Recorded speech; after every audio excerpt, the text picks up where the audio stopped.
Well, I don't know what to say. You are listening to Iowa Postgame at the voice of college football. And I've taken the last 10 minutes to kind of calm down, but I'm not really sure how I calm down after this. I just want to leave this open. Obviously, we're going to have Coach Don Patterson here with us soon. All right, Don's on his way back to his home. He will join us. He'll break everything down for us. He'll take your calls, your comments. In the meantime, call us. I'm going to let you run the show, okay? I'm going to let anybody who wants to call in. This is a special day. And look, I'm not saying it was perfect, but it does not matter. All right? Iowa defeats Penn State 23-20. Again, special teams find a way to win when they don't play great. All right? When certain sides of the ball struggle, certain aspects of the game aren't smooth. Certainly Iowa's play calling, I thought, left a lot to be desired. But again, these kids fought and fought and fought, and they take down number 4 Penn State. Our number is 860-499-3332, 860-499-3332. If you want to call in, and again, let your voice be heard. Changing a couple settings here so that we can make sure that everybody can hear our callers. Again, we are waiting for Don Patterson. Iowa, first quarter was rough. I mean, there's no debating that. It was rough on both sides of the ball. For a while, it looked like it was going to be a blowout. I mean, it was 14-3. It looked like it was going to be 21-3. Ends up being 17-3. Iowa's defense really locks down when they needed to and forced a field goal. And boy, that was huge. It was absolutely huge. The offense couldn't move the ball really for anything. The run game, I still have a hard time measuring this run game because it seems like Iowa either gets 8 to 10 yards of play or 0 to -4 yards of play.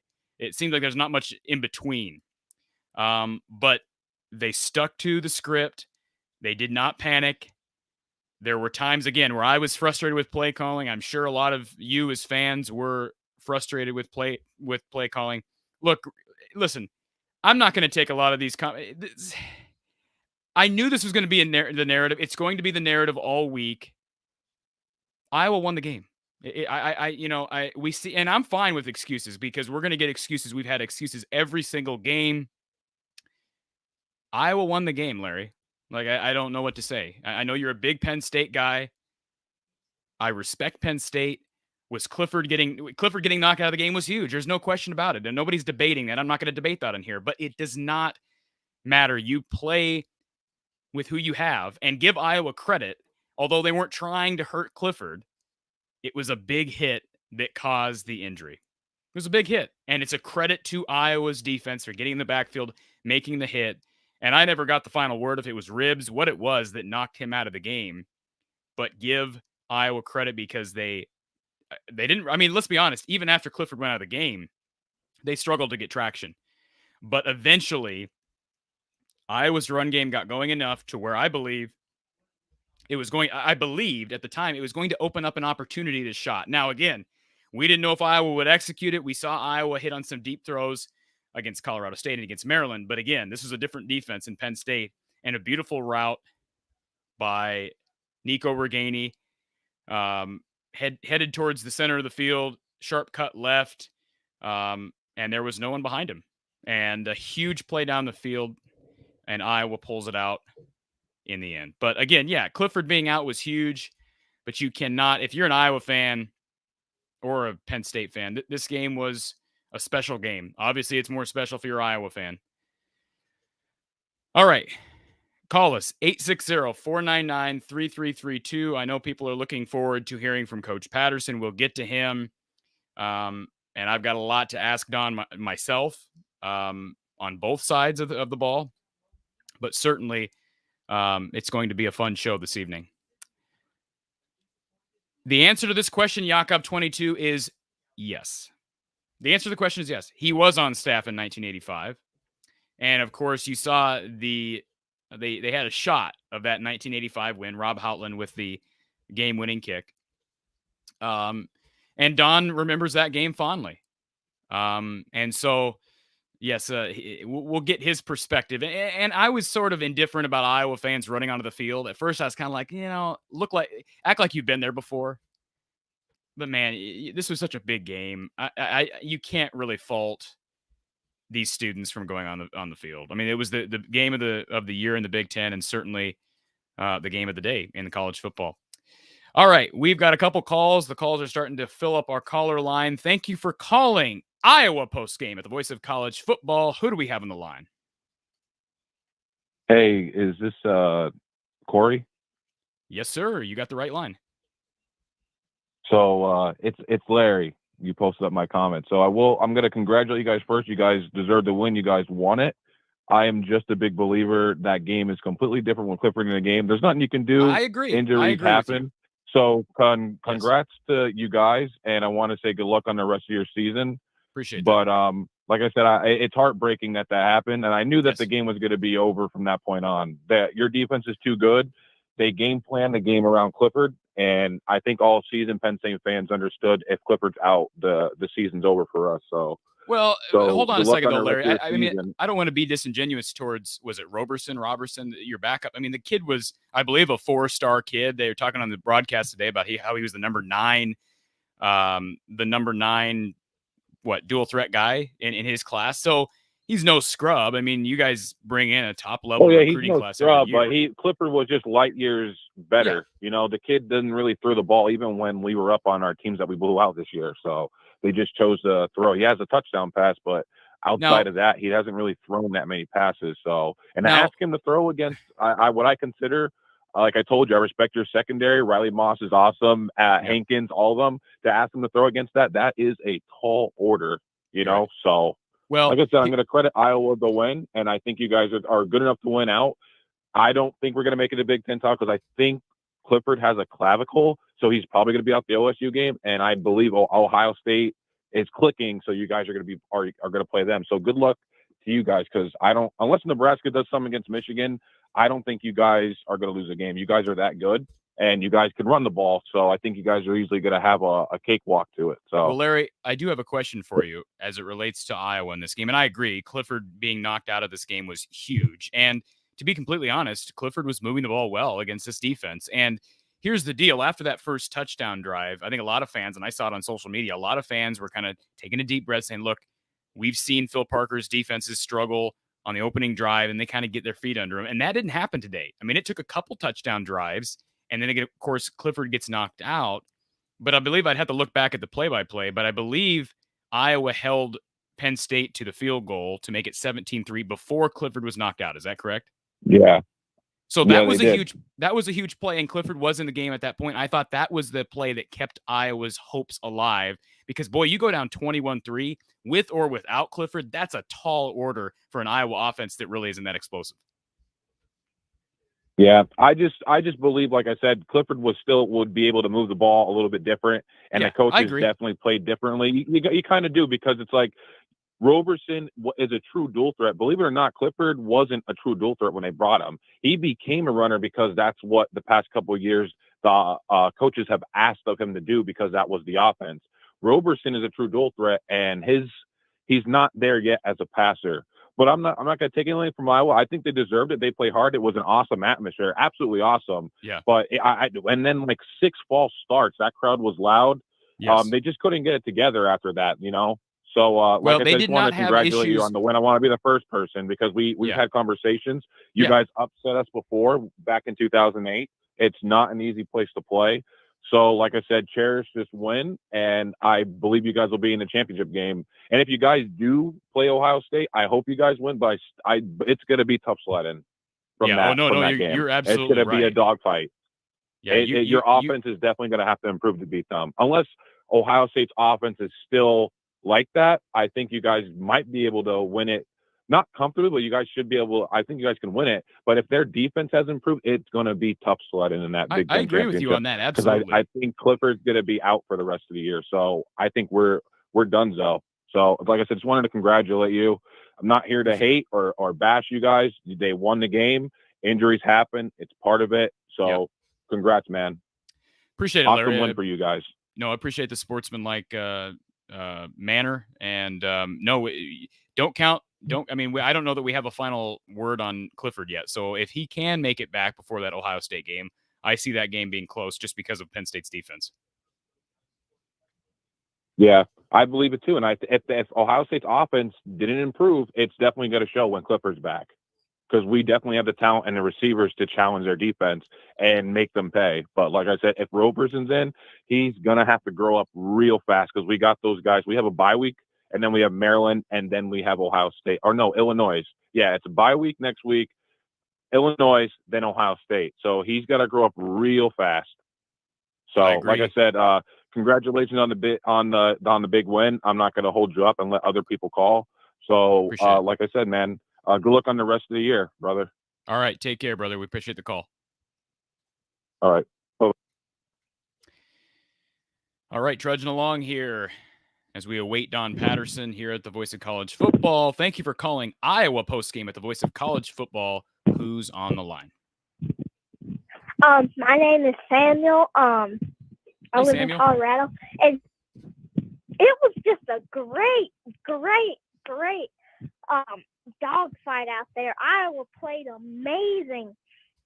I really like Iowa's defense. It was a big dogfight. I mean, maybe if Penn State had Clifford, it might have been Penn State they come up with it, but Iowa just played a great game. Hey, a win's a win, right? Right, Samuel? Yeah, definitely. Who's your favorite player on this team, Samuel? My favorite player on the Hawkeyes is definitely Tyler Goodson and Riley Moss. Riley Moss, and we hope he's okay. Yeah. You saw him leave the game. But... I'm actually not really sure what happened. It looked like he hurt his knee when he was on the ground, and the play was still going. It looked like, looked like that knee either, I thought it was maybe a cramp at first, but let's hope he's okay, because he's, like you said, he's one of the better players in this team, Samuel. Yeah, definitely. Appreciate the call, man, and call us back when Iowa beats Purdue next week, okay? Okay. All right, go Hawks. Go Hawks.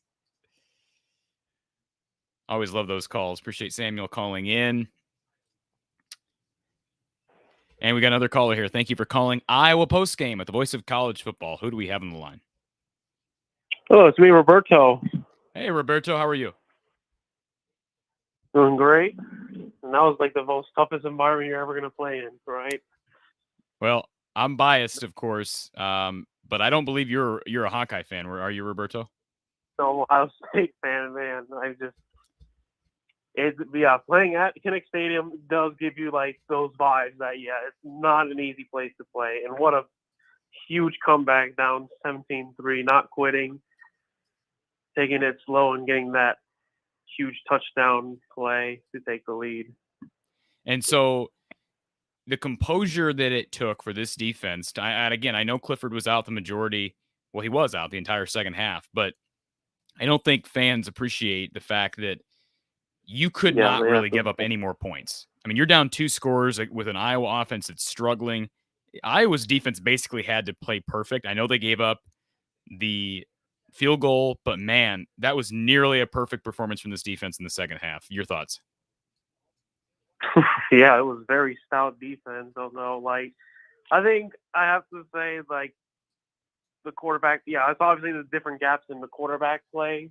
That 4th down play, oh my goodness. Obviously, to be honest, I was cheering for Penn State to win, so they can play us undefeated on this. But man, that 4th down play, oh my goodness, I just lost my head on that play. I think there was 2 guys wide open in the middle, and he just immediately goes looking right for the dump off. And what a great hit by the Iowa defense right Yeah, there. and I didn't see down the field. You could be right on that. It was a great play by Matt Hankins to make that tackle about, a yard short of the first down. That was, and then, of course, Matt Hankins with the interception. He had a huge game. And give a lot of credit to Terry Roberts. I know you're not an Iowa fan, but most college football fans have heard Riley Moss's name because he's had a ton of picks this year. He leaves the game, and Terry Roberts doesn't miss a beat back there in the secondary. Jeez, like 80. What is it now? 80 right now since 2017.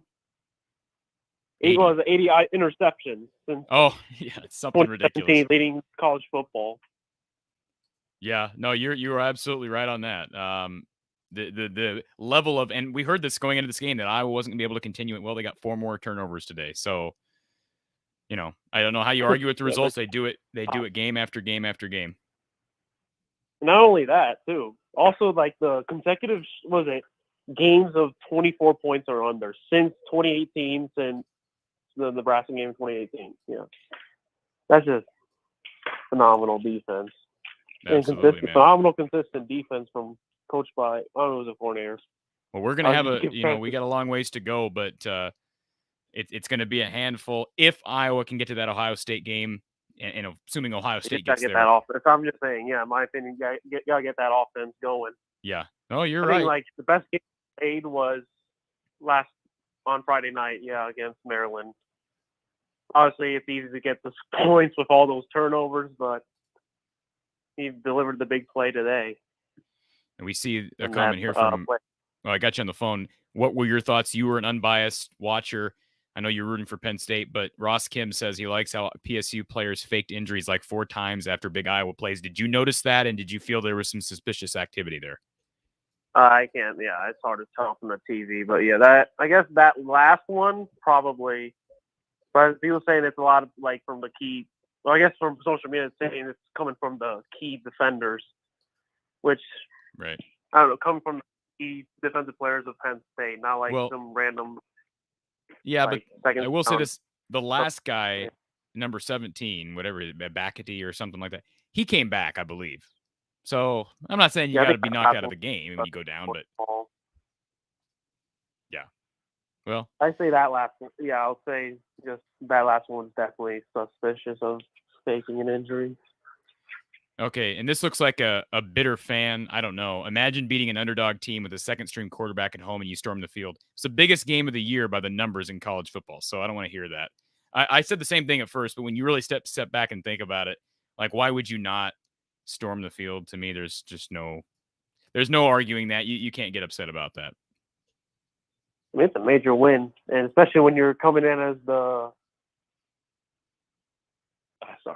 top 5 opponent, top 3 opponent, beating a number 4 team. They have definitely something to celebrate. They're heading towards the rest of the season. They most likely can win out and head to Indianapolis. They got a shot. They absolutely have a shot to win out now, and I'm sure that is going to become more of a conversation point, and I think rightfully so now. I mean, they went through the toughest games in the schedule. Wisconsin's still going to be tough. I still think Nebraska is going to be a tough game. I think next week is a dangerous game because it's a letdown game against a team Iowa's traditionally struggled with in Purdue. But you're absolutely right. They will be favored probably every game from here on out unless Wisconsin can improve that offense in a hurry. I forgot who their backup quarterback is right now, or who they're playing. Are they still playing Mertz? I don't know. I think Mertz is still. I know he got banged up against Michigan, but I think he's still their starter. Okay. I don't think that's the most disappointing. Well, I wouldn't say disappointing. It's a very good game, but Oklahoma, Texas, that was absolutely disappointing because I was cheering for the team that lost to win. How do you choke a 28-7 lead? How? They didn't run. I don't think they ran much to Bijan Robinson the ball. You're absolutely right. I do not know how they blew that lead without your quarterback, right? I mean, I know that he wasn't playing well. And I wanted to get that get the upset for, a buy side, get that upset over with on Oklahoma so we can get an easier path for my team to get the easier path to the playoffs. My goodness. Probably not only that they lost the game that they had that they blew, but they probably saved Oklahoma's season now. probably from here on out, Caleb Williams is going to be the starting quarterback now, and the offense is going to look completely different. Absolutely. No, you're right about that. So that's it for me. All right, Enjoy man. your Hey, win.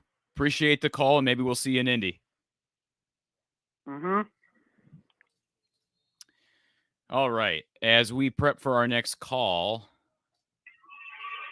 I want to throw this call up. Hello, am I live? Oh, hold on a second, caller.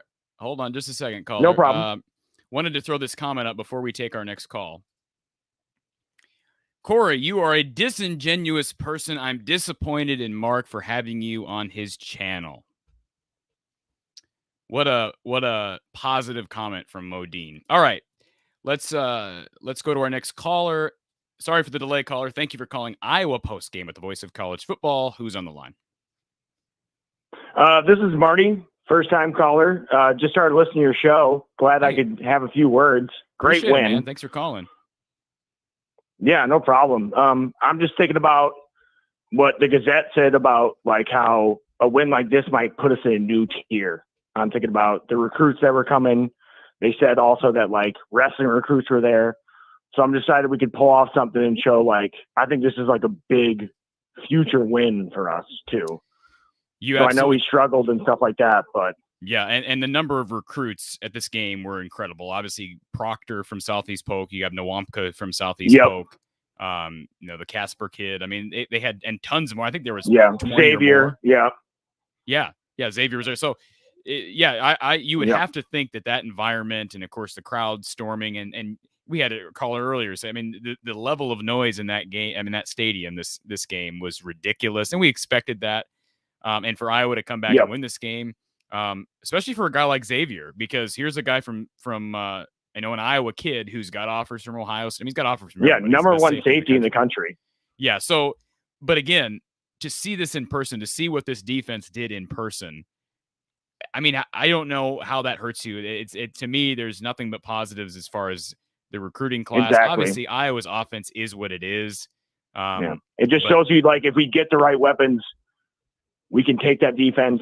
Yeah. We bring these kids in. We build off of all of this. Like even the struggles through all of it. Like it just shows like if we build through a guy like Charlie Jones who transfers in, like you can join a kid like Charlie Jones who walks on. You're a 5-star. You're a 4-star. You can build a kid who's a hard worker. You'll build off a kid like that. Like absolutely. You'll see a hard worker like that. You'll become even a better player. Yeah, no, you're absolutely right. I appreciate you calling. And anything else you want to add on this game? Just was yelling so much. You can hear it through my voice. I'm super excited for the rest of the season. I'll see you guys at the Big Ten Championship. There were a lot of happy fans today. Absolutely. And we'll talk to you soon. Call us again next week if they beat Purdue. Thank you. All right. Take care. All right. Again, if you want to call us. Appreciate Jared here with a little bit of support for our channel. But if you want to call us at 860-499-3332, 860-499-3332. And a reminder to any of our newer listeners who haven't seen the show before, we've got former Iowa coach Don Patterson who will be joining us shortly. In fact, as I say that, I need to remember to get him some information so that he can actually get into this studio. That would be a good idea, wouldn't it? Don't want Don to get home and not be able to join us. That's why everybody comes here. I'm confident of that. Don is a pleasure to have on each and every week. And I'm sure he's got a lot to say. I've got a lot to ask him. Of course, he's a guy who has an interesting perspective at the game. So as I get this invitation over to Don, let's take our next caller. Thank you for calling Iowa Postgame at the voice of college football. Who do we have on the line? Hi, this is Amy. I called last week. I'm a nurse at the University of Iowa. Hi, Amy. How are you today? Good. I just wanted to congratulate the Hawkeyes again for doing an excellent win. Penn State was a tough team to beat, and they did it. I didn't think they were going to do it at first, but it happened. It was an up and down game, but boy, these Penn State Iowa games have always been that way. So, I mean, I guess we shouldn't we shouldn't be surprised by that. Yeah, and I think the main prediction before this game was that Iowa would win by 3. And at the beginning of the game, I thought, oh, they're not going to pull that off. And then, lo and behold, they won by 3. It was incredible. They won by 3, and they could have won by 1. And again, trailing 14. A lot of this game could have easily been trailing by more. No, you're absolutely right. This was and I'm happy for the boy. I can't imagine the children over at the Children's Hospital and how happy they had to have been. I mean, seeing that striped crowd and being able to see what Iowa did, boy, that had to be a special moment for them. I was so excited 2 weeks ago at the game when they did the wave. My granddaughter was up there, and she had been in the intensive care for a while and got pulled down to the other floor. And although she's too little to know, her dad was able to look out and watch him wave, and it was so cool. That's awesome. That's an awesome story. Wow. Appreciate you sharing that with you. Is she doing okay now, Amy? She is out of the hospital now, so we're all saying prayers and thanking Jesus and hope everybody stays healthy. Well, it always keeps things in perspective when we hear stories like that, and certainly when we pan up to the Children's Hospital at the end of the first quarter. I've said it obviously since the tradition began. It's the best tradition in college football to wave at those kids, and to have that Children's Hospital there is it just puts things in perspective and helps you to see the big picture. No question.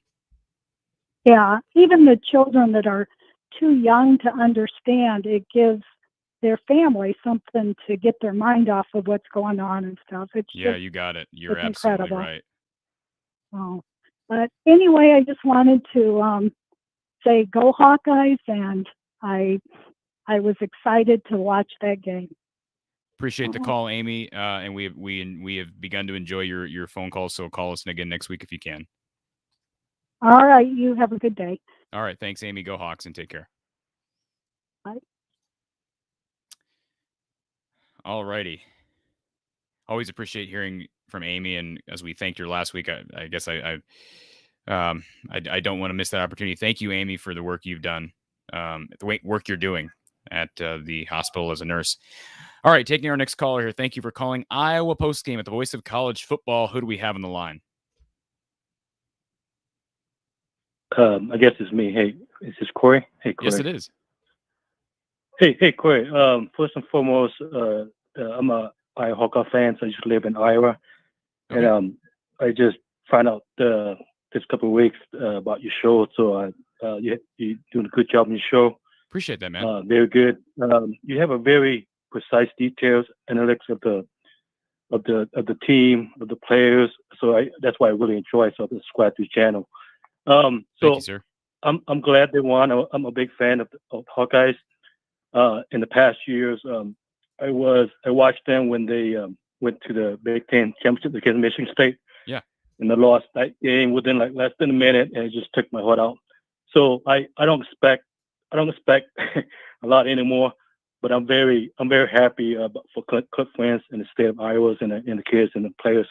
Yeah. Going forward, they got something special here, but I'm really concerned about when they play a team against that has mobile quarterback. It just seems like, and I could be wrong, not to take anything away from Iowa and the kids, but if Sean Clifford wasn't injured and he would have stayed through the whole game, I'm not even sure the outcome Iowa might even win this game. I mean, it's just like I watched the whole game. It just seems like they couldn't stop the guy. Yeah. So it's just something with any teams that has a mobile quarterback.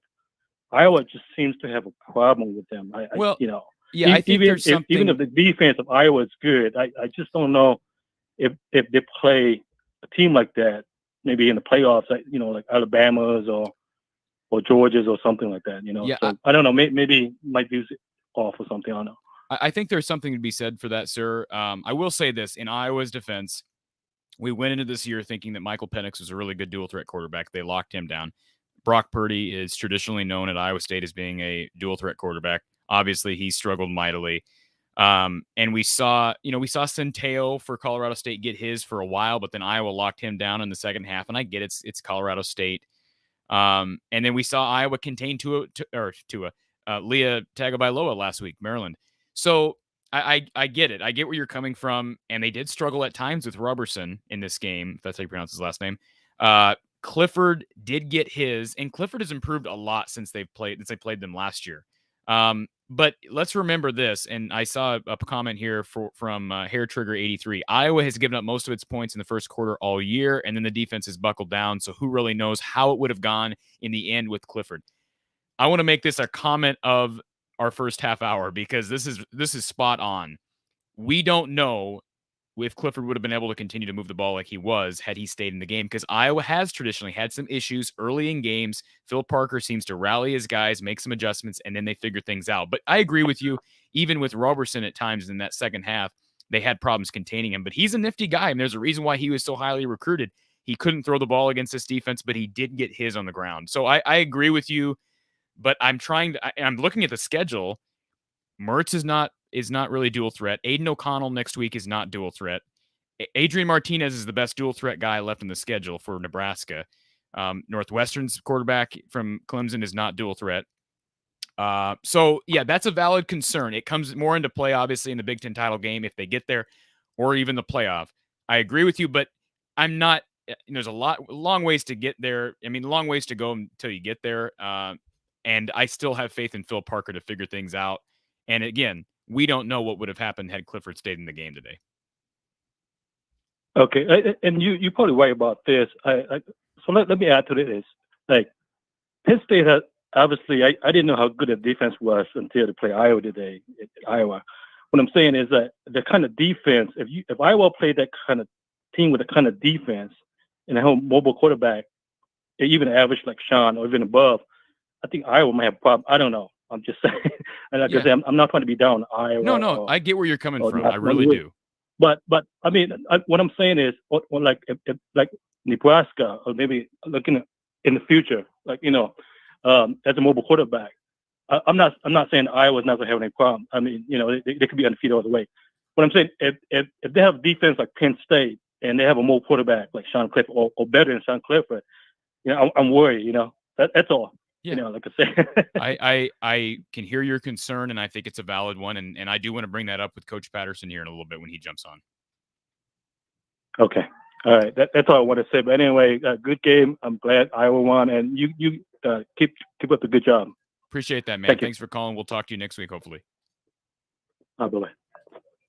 All righty. Appreciate all the callers here early and often. Before we take our next call, I want to address this comment from Event Tide. Event Tide is an Iowa fan. He says he believes that if Clifford had remained in the game, we would have lost. Scheme of the game changed for Penn State to Iowa's present situation. An awesome defense with a good enough offense. That might be true. We'll never know. But again, if you go by history of Iowa with, just this year in general, I mean, you think about last week. They gave up an early touchdown to Tagovailoa. Kind of reined things in, figured things out, and boy, it was domination from there on out. I'm not saying they would have dominated Clifford had he been in the game, but I guess we'll never know. But I wouldn't assume that Penn State would have closed this game out, and I don't think Event Tide's doing that. But there's certainly more to the game than just in quarterback play, and we saw Spencer Petras hit on some plays. I know we don't want to talk about that. I saw a lot of haters during halftime, people talking about how bad Iowa's quarterback is. Look, he made a huge throw. I know he was wide open. But Iowa doesn't need an elite quarterback to win football games with this defense. They don't. They need a qualified quarterback. And by qualified, I mean he just needs to be able to take care of the ball, limit turnovers, and make the right reads. And I think for the most part, Spencer's doing that right now. Again, rough start, but he figured things out late. Want to take our next call here. Thank you for calling Iowa Postgame at the voice of college football. Who's this? Hey, this is Jared. How's it going? Hey, man. How about that game? Whew, it was something.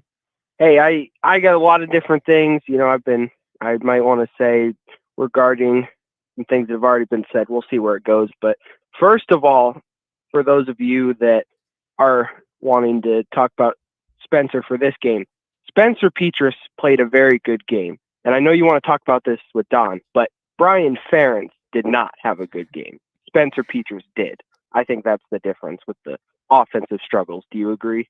Yeah, I want to spend a lot of this time or a lot of this show today celebrating this win, and certainly we'll do that with Don.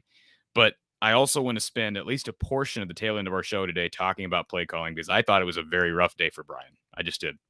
Yeah. Yeah. I agree. And hey, what did you think of, I'm blanking on his name, but number 22, how do you feel if Riley Moss is not able to return anytime soon? How do you feel about the depth there at that cornerback position for the rest of the season? Wait, Terry Roberts stepped up, and Kurt Terry Fred Roberts, said it. Yeah, last week he said it during his press conference that he views Terry Roberts as a starter. If you didn't have Moss and Hankins, I mean, he'd be a starter, no question about it. So I'm okay. I mean, listen, he stepped in today and made a couple big plays, made a late play on a deep ball to Dotson. And you can say it was because of quarterback play for Penn State, but let's be honest, those last couple of drives, and there was that one-on-one deep ball, and it doesn't matter where that ball was thrown. Roberts had Dotson locked down, and that's huge. That's the best receiver in the Big Ten, quite possibly. And so I'm not nervous about Roberts. Obviously, you want Moss back in the game, but I think we'll see what hopefully Moss can get back. In the meantime, I have no fears about Terry Roberts filling in whatsoever. Yeah, he played a good game, and he should have had an interception there on that deep ball to Dotson.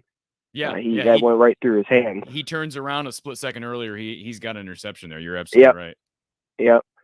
And as far as the Sean Clifford, as far as that goes, like you say, we can't tell. I mean, I do think it might have been a different game if he stayed in, but who knows?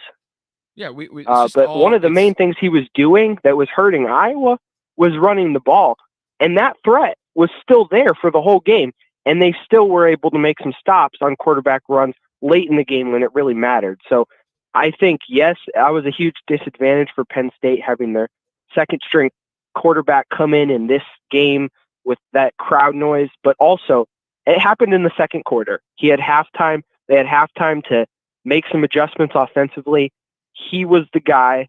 He's still a very talented quarterback, of course, and Iowa still made the plays when it really counted. So I still think, although it could have gone differently, you can't take that injury and discredit Iowa for that win. It's still a huge here's win. The deal, Jared, before you get off the phone. So here's a comment from one of our listeners. Paul Wall says, Penn State had a 17-3 lead, then Clifford goes out. What does that tell you?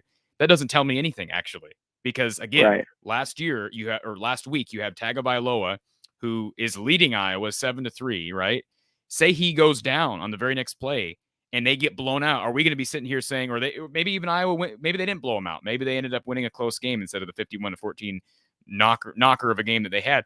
What happens if Tagovailoa goes down in Iowa dominance? You're going to say, well, Iowa would have lost. It's clear because when he went down, it was 7-3. That doesn't mean anything. It was 17-3 in the first half, in the first quarter, right? That doesn't mean anything. You play 60 minutes for a reason, regardless of who's at quarterback. So I don't buy that argument at all. Who knows? It's all speculation at this point. Yeah. And the defense, we noticed this watching the game. The defense didn't really have any time to make adjustments because right after the touchdown, the offense was going 3 and out, and it was still the offense that made the adjustments to get the scores that they did. And there could have been room for improvement, yes, but you can't use that injury and discredit Iowa in any way. And we have another comment from game. Weggy Ocean. Jesus, this Iowa dude is such a homer, can't even accept the truth that he knows what would have happened if Clifford didn't get hurt. Give me a break, dude. I mean, seriously, what are we doing here? Why are we even so should we just stop the game when Clifford goes out? Should we just stop the game? Should we have just said, forget it? I mean, you play with who you have. Depth is part of the game. Injuries are part of the game. Penn State lost. Just accept it. I don't know how else to say that. But anyways. Yeah, I agree. But so that's all I got. But still a big win. Appreciate the call, Jared, and feel free to call us later or call us next week. Yeah, go Hawks. 6 more. Let's go. All right, 6 more. Thanks. Appreciate the call. All right. Good to see Paul Hoffer here. Pick you. Absolutely. 4 turnovers for an Iowa team today that, certainly people have continued week after week saying how Iowa's turnovers are a fluke. That's ridiculous to even speculate on that. What Iowa's doing right now is calculated. Whether it was, Clifford threw a couple picks. So even before he went down, he was throwing picks. So it's amazing what Phil Parker's doing. There's no question. And again, I was frustrated in that first quarter. I mean, they were having problems with Clifford. They were having problems with Penn State's receivers getting open. I mean, it's not like Clifford made any unbelievable throws. All right. I mean, you watch that first quarter, a lot of receivers were open, and give Iowa credit. They fixed things as the game went on. And the crowd, absolutely. Absolutely. All right. James Hemmer, what did you think about Petrus? Again, I think Petrus ended up playing a pretty darn good game. I mean, you have to rate Iowa quarterbacks, especially on this team, based on did they perform in the crunch? All right. Did they make the plays they had to? And those may only be 1 or 2 plays at a time. I mean, you're not going to ask if you're asking Petrus to throw 50 times and throw for 4 or 5 touchdowns a game, you're in trouble as a team, because this team is not designed to be able to do that. What you're designed to do is to give Petrus the ball at a critical time and make one big play. And that's what he did. Nico Reganey, look at the numbers. He only threw 31 times, 195 yards, 2 touchdowns. Did have 1 interception on the throw on a slant route early in the game. But for the most part, I thought he played well. I thought he played well. Not great, but he played well enough to win what was the biggest home game at Iowa since 1985. So there should be no Iowa fans disappointed or down about this at all. I shouldn't even have to say that, but sorry to hear that, Mo. Take care. See you later. Let's see here. Appreciate this from Joseph. Good point. Leave. If you don't enjoy it, leave. Appreciate it, Joseph. Yeah, this has been the common theme, right? I knew it was going to be. Do we win? Does Penn State win if Clifford stayed healthy? That's a question we'll never know, but that's part of football. Blake Jameson, why does the offensive playbook clam up when in prime time? We didn't even get a first down at the end of the game. Absolutely agree. I don't know what the play action it was obvious that Brian had told Spencer on that play action play late on third down, hey, we're going to roll you out. If there's nothing there, just get down. But on third and 3, why not hand the ball to your fullback? Why not sneak the ball and give yourself a chance on 4th and short? I mean, Iowa averages like 3 yards per QB sneak. That's one of the big things I want to talk to Don about. To me, short yardage play calling was really bad today. Really bad. I'll just say that. All right. James Hemmer asks, are you worried about the Riley Moss injury? Well, I think I did answer that. I think I'm concerned because Riley Moss has been playing at a really high level, minus the Kent State game. But let's be honest. I mean, if you can get production like you got out of Terry Roberts, and I think Jamari Harris, from everything I've heard, Jamari Harris is right behind Terry. So they've got depth. I mean, Phil Parker knows how to breed these cornerbacks, and boy, it helped getting Hankins back for this extra year. He has been huge. I rated it my top 5 MVPs thus far in the season a couple of weeks ago after the Iowa State game, I believe it was. And Matt Hankins was right in there because he's been huge between interceptions and just pass defenses and big tackles. You think about the big tackle he made on 4th down tonight in the 4th quarter. Huge. Absolutely huge.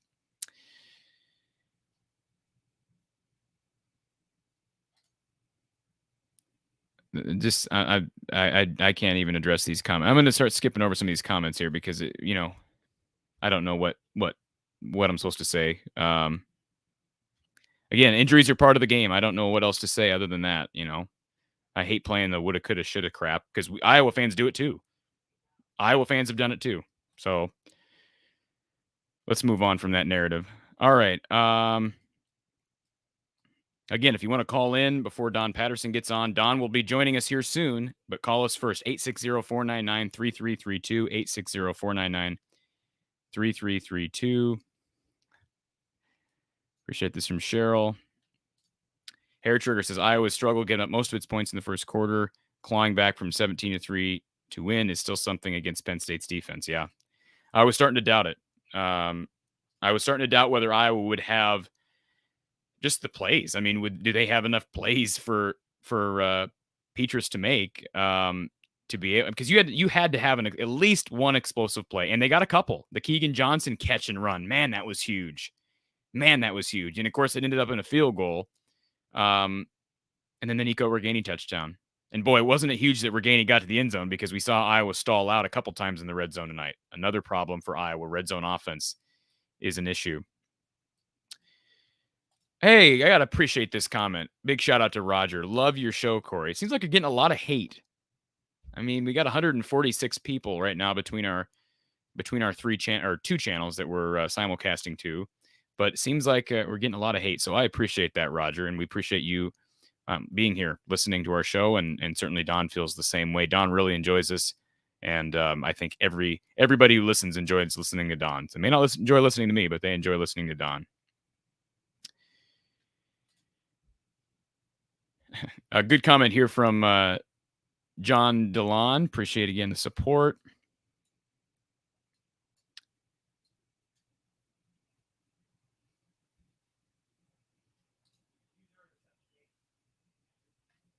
Yes, remember, we are the voice of college football. So, one thing I love about Mark Rogers is he sticks up for his guys, his moderators. And so appreciate, Cheryl, you helping us out tonight.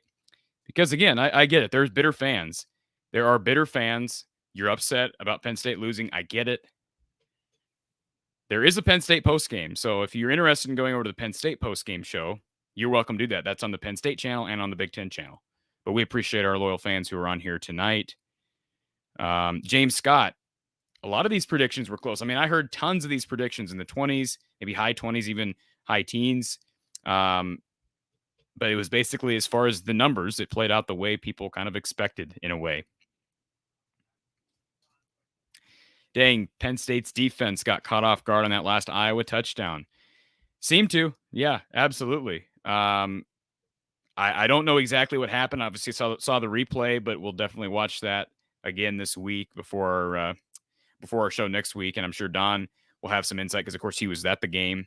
And they showed down the field. They showed the replay of what happened, and it just looked like a miscommunication on the part of Penn State. So, that was a huge play. I mean, it was a play of the game offensively.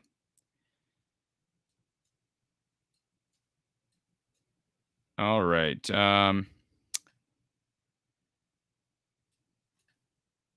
Christopher asks, why did Clifford get injured? Well, it was a sack. Or it wasn't a sack. I think he got the ball out, right? But it was a big hit by Iowa's defense. I don't remember who made the play. If somebody knows, maybe throw that in the chat here. But it was a big hit. And I don't know if it was a missed block or what it was, but Iowa won the game, and they deserved to win the game.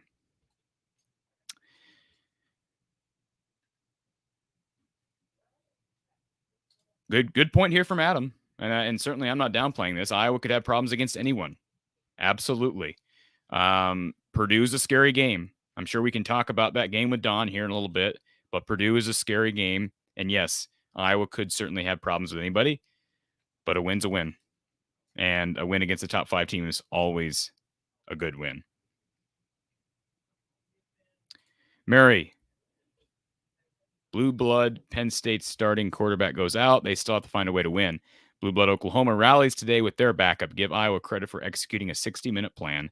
No excuses in sports. Excellent comment here from Mary. Level head. And you're right. Absolutely right, Mary. I mean, I said it when Clifford went down. I said, look, this is a school that, I mean, consistently recruits 4- and 5-star guys. So, and I mean, the backup guy today, I mean, look, he what was his name again? I've already lost it. But he was the 9th rated dual threat quarterback in his class. And he hurt Iowa at times on the ground. So, there is that. Yep. Injuries do happen. Yakov 22, Iowa is tight end U. And yeah, I've seen some comments about Sam Laporta dropping the ball. Yeah, I mean, he's had some drops, but man, he got rocked on that one play. And there were a couple plays I thought could have maybe been targeting, probably good no calls, but there were some low hits, some helmet leading hits in this game. But ultimately probably the right no calls. But Sam Laporta has been huge, and let's not discount what he's done. And Luke Lachey, he's really coming along as well. We have another caller here. Thank you for calling Iowa Postgame at the Voice of College Football. Who do we have on the line? This is Spencer from Texas. Hey, Spencer. I just wanted to see what you thought. I'm a Penn State fan, but do you think if Sean Clifford doesn't get hurt, do you think Penn State wins the game? Well, Spencer, that's been I'm guessing you probably just hopped on. Yeah, I did. Yeah, that's been the topic of conversation. Look, I know hindsight's 2020 and playing the woulda, shoulda, coulda game. I don't know, because here's the deal. Iowa fans understand. We saw it last week, and I'm not saying that Clifford is not better than Tagovailoa for Maryland, but we saw it last week where Iowa struggled with Tagovailoa early, and then they ended up forcing 5 picks. We saw a couple picks from Clifford in this game, and now he did have a couple nice drives as well. I believe it was interception, touchdown, interception, touchdown, I believe. Or maybe it was interception, touchdown, interception, field goal. I don't remember. But the point is, Iowa's defense typically, they have a reputation of adjusting on the fly in that first half. Phil Parker seems to be able to move some things around, move some pieces, make some adjustments, and adjust to quarterbacks. I mean, Iowa doesn't give up a ton and that's why they have this streak of 28 straight games where they haven't allowed over 24 points. So I don't know if they had already given up 17 points. I just don't know who knows what would have happened with Clifford in the game. Certainly that would have given Penn State a better chance at winning, but injuries are part of the game. That's just a fact. Yeah, I agree. Are you happy with Iowa's performance today, do you think? Well, I don't know how I can't be happy with beating a top 4 team. So, I mean, I'm nervous. They have not played a complete 60 minutes. They were close last week. They were not real close today. I mean, they obviously gave up a lot in that first quarter, but the offense improved as the game went on. The defensive line improved as the game went on. They began to get more pressure on Clifford. So I don't know if I'm not satisfied. Hopefully the players aren't satisfied. The players should never be satisfied, but they did enough to win. So I think you just kind of have to take it for what it is and move on to next week. I think Penn State's, if they can get Clifford back, they still have a good shot at the Big Ten and getting to the Big Ten championship game, because I don't have faith in Ohio State's defense yet. I get they beat up on Maryland, they beat up on Rutgers, but what will they do against a high-powered offense like Penn State is if Clifford comes back?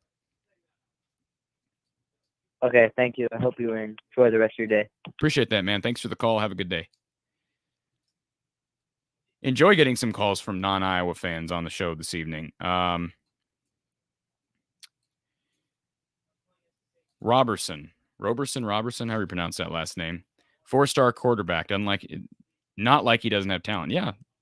I mean, now it's hard to be thrown into the fire here when you're on the road at Kinnick Stadium, but the guy was talented. The guy was able to make plays on the ground. So yeah. And here's a comment from an Ohio State fan. Ohio State will smoke Iowa. Whatever. Apocalypse says Iowa's turnover margin is insane. Yep, it is. And that's what makes this team elite. They are elite. Anybody wants to say otherwise, you're number 3 in the country for a reason. They've beaten Iowa State on the road, Maryland on the road, a top 5 Penn State team at home, Indiana at home, which again at the time looked like a better win. But I mean, this is one of the better teams we've seen under Kirk Ferentz. There's no question about that, and Iowa fans, I think, realize that at this point, regardless of how they played today. I don't think they played great, but they found a way to win this game.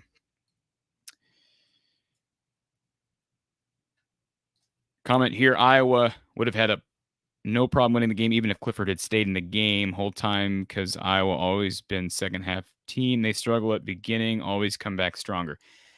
Well, I think let's be careful with our language here, Chris. To say they would have had no problem winning the game, they had problems winning the game without Clifford. Okay. I mean, the game was still in the balance up until the final drive. So, I mean, maybe you misspoke there. This would have been a much different game with Clifford. Doesn't mean Iowa wouldn't have still come back and won, but it would have been a different game. There's no question about it. John Doe, Iowa's on pace for 25 plus interceptions. Dale here says the mobility of the backup was better than Clifford. Yeah, that's true. But Certainly he was not as comfortable throwing against Iowa's defensive backs. But again, there's something to be said for the adjustments that Iowa's secondary made as the game went on to keep the receivers in check. Now, there's no question Roberson missed some receivers. He had a couple to the Penn State tight end, can't remember his name, but had a couple throws that were high that would have been huge plays. I mean, one of them was, I believe, would have been a first down. It was a third down play and would have been a first down. So that was huge.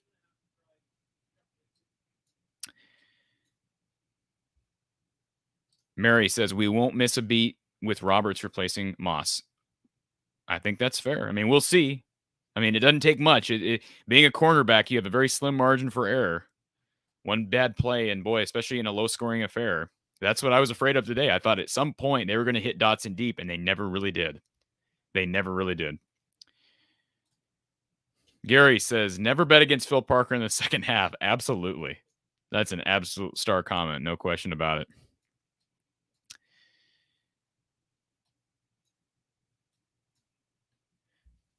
All right. Extreme Fit Nation. Petras was tough today, I admit. He stood in the pocket, took several hits throughout the game. He did. I still wish Spencer would step up in the pocket at times instead of just going down. He's not comfortable rolling out like Nate Stanley was at times. And Nate Stanley was kind of a statue, but Nate was really good at spinning out of the pocket and obviously, shedding tackles. I wish that Petras could develop there, but let's be honest. We said it last week. I'll say it again here. Petras has really improved from last year, so there's no reason to think that he can't figure that out. And again, he didn't play his best game, but he made the plays when he needed to make the plays. Chris Wilson, is there a coach that gets more out of his players than Ferentz? Not many. And it's not just Ferentz. Obviously, Phil Parker's got a lot to do with that. I mean, think about the recruits. I mean, I think of Desmond King, who was going to play at a MAC school, ends up coming to Iowa. I think of, Terry Roberts is another kid who has been so huge and kind of I don't want to say a small name or a no name heading into Iowa, but a kid from Erie, Pennsylvania that probably grew up dreaming about playing at Penn State. I don't know that. But he has just fought and fought and fought. Boy, he's huge. Him and Torrey Taylor and Ivory Kelly Martin on special teams, they have been huge. Absolutely been huge. This is a nice update here from Jack. 3-0, Michigan up on Nebraska. If that's changed, I know this was a few minutes ago when Jack made this comment. Maybe we can get an update here. I picked Nebraska in this game. I was back and forth on it, but I picked Nebraska in this game.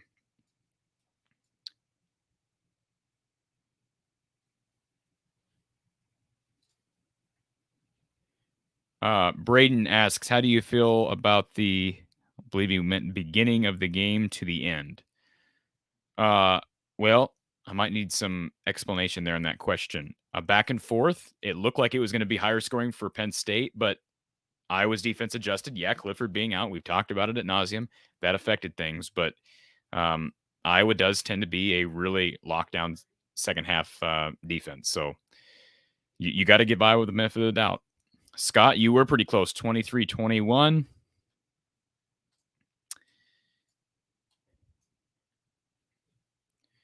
And we are waiting for Don Patterson. I'll make sure he's good to go here.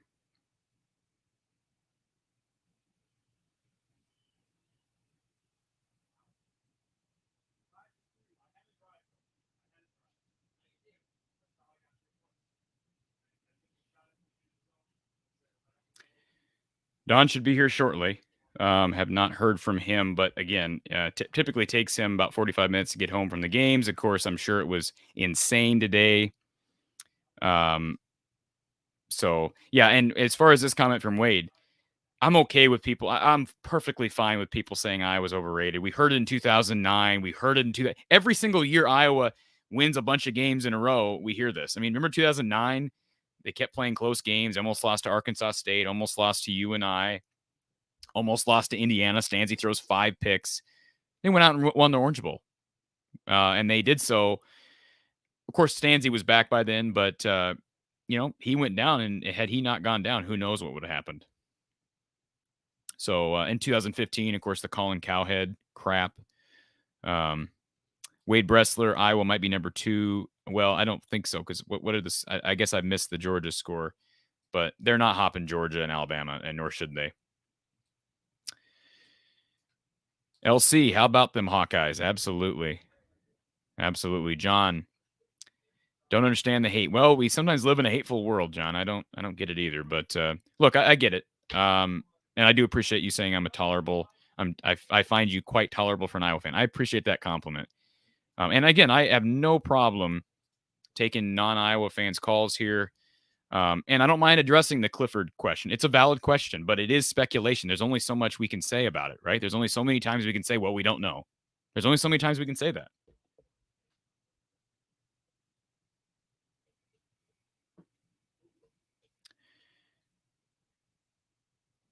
Roberto LeBron says, did you see the squirrel on the field? I don't know if this is a legitimate question. I did not. LS2 GOAT, how about that north end zone? Man, you are absolutely right. The false starts. And part of that is probably just communication with that new quarterback and his line. But, man, the noise absolutely was tremendous. Give these fans credit. And they were huge in that first win against Indiana, too. Got Penix rattled early and it just snowballed. And that's what they do. That's what this defense does. That's what this crowd does. This defense, this Iowa crowd at home is a lethal combination. And they do it on the road too, but especially at home when you have that crowd. Appreciate this from Joe Fitzpatrick, and we appreciate you being here for our postgame show here at Iowa Postgame at the Voice of College Football. Interesting comment here from Derek Hansen.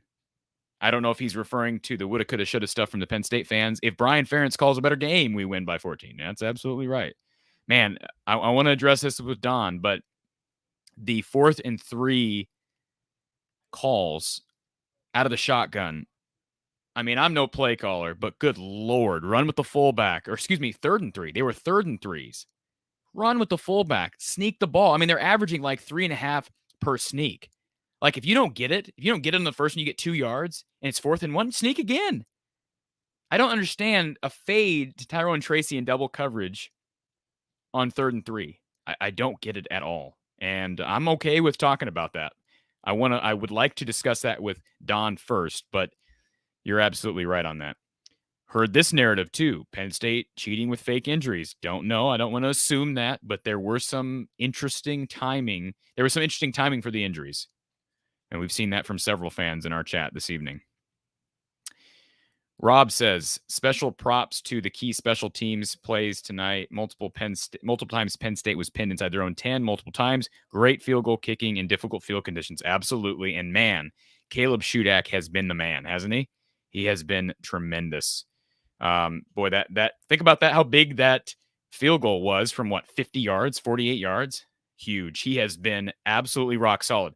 The super seniors, we had somebody bring it up last week. The super seniors on this team, Zach Van Valkenburg, Matt Hankins, Caleb Shudak. Think about how important those 3 guys have been.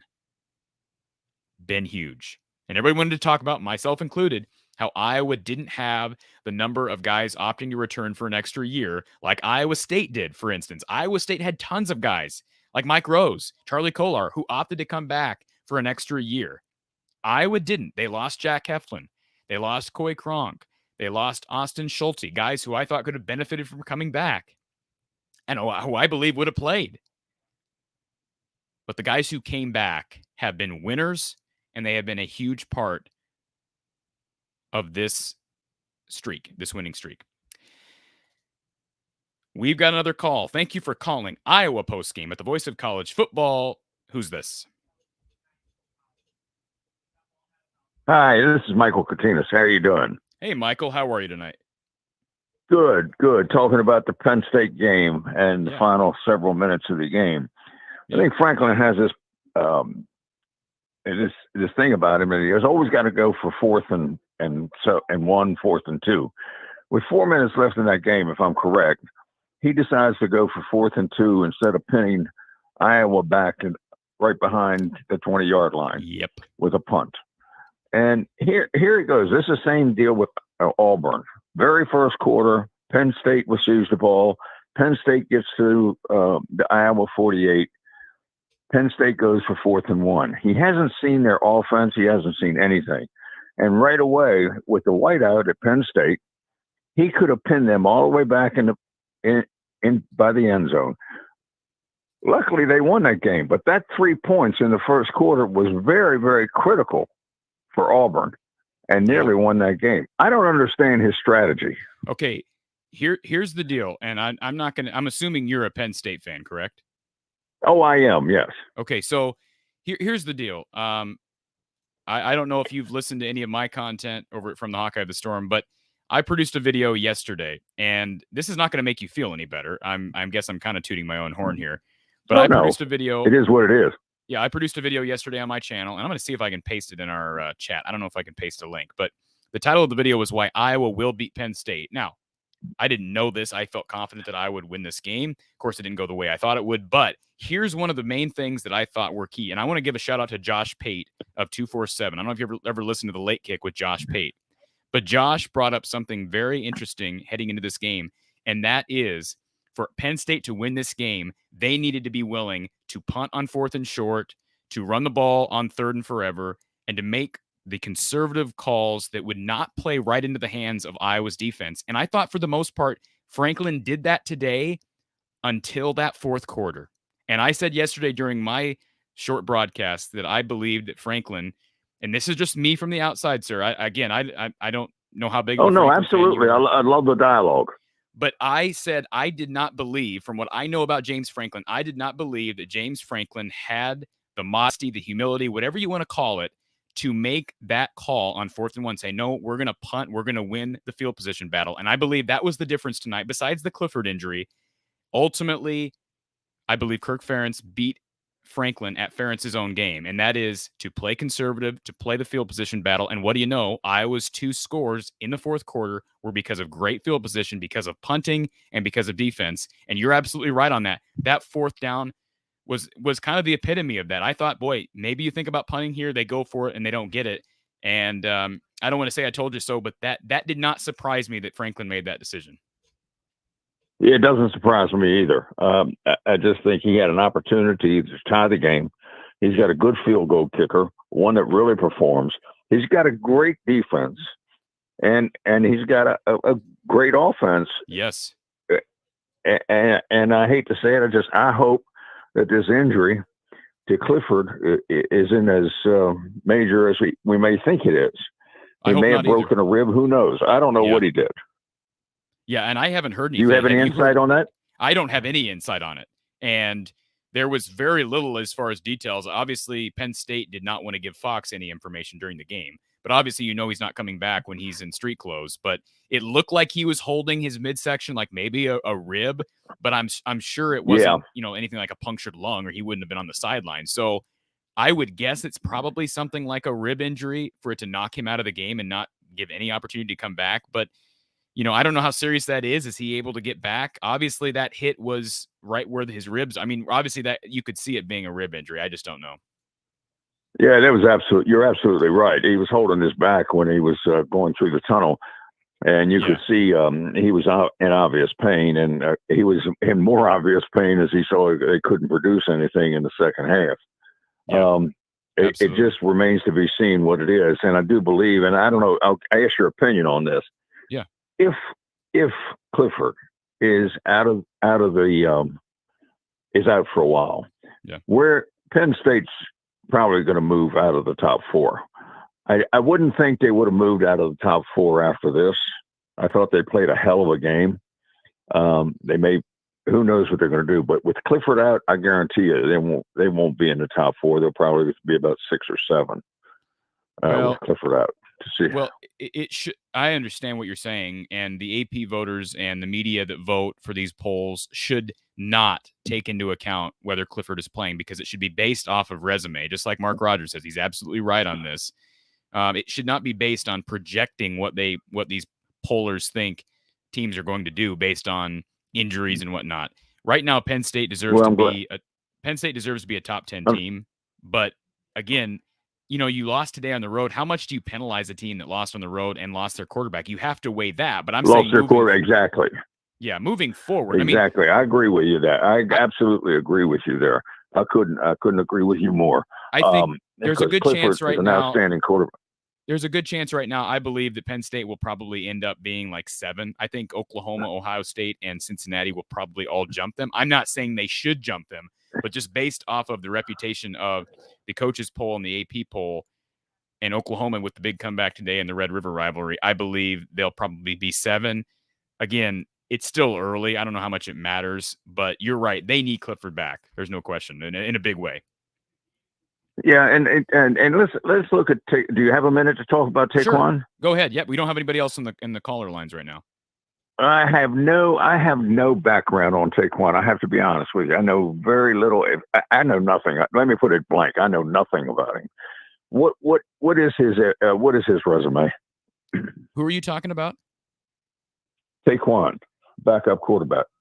Oh, I really don't know either. I mean, I know he was the number 9 dual threat quarterback in his class, right, nationally. So, to me, I watch him out there. He looks like a running back. I mean, he's incredibly quick. Reminded me a little bit of how Denard Robinson played, and maybe that's a lofty comparison. Yeah. I'm not saying that he's, obviously Denard Robinson had a couple, he was up and down during his career at Michigan, but certainly had his moments. Yeah, he's a guy who can certainly hurt you on the ground. He's a better runner than Clifford, but what Clifford does, and I think you would agree with this as a Penn State fan, Clifford has that innate ability to be able to run and then make throws on the run and draw defenders up. And I think that was a big factor when he left the game, even though their backup was able to actually make some plays on the ground. I don't think the defense respected his ability as much as Clifford's ability to throw on the run. And that's just my naive opinion, at least from what I saw. And I'm not a Penn State fan, but I mean, I guess that's what I thought. I don't think he missed some throws. I mean, he missed some open throws. I'm not taking that away from what happened. Oh yeah, he missed some really open throws. Yeah, he did.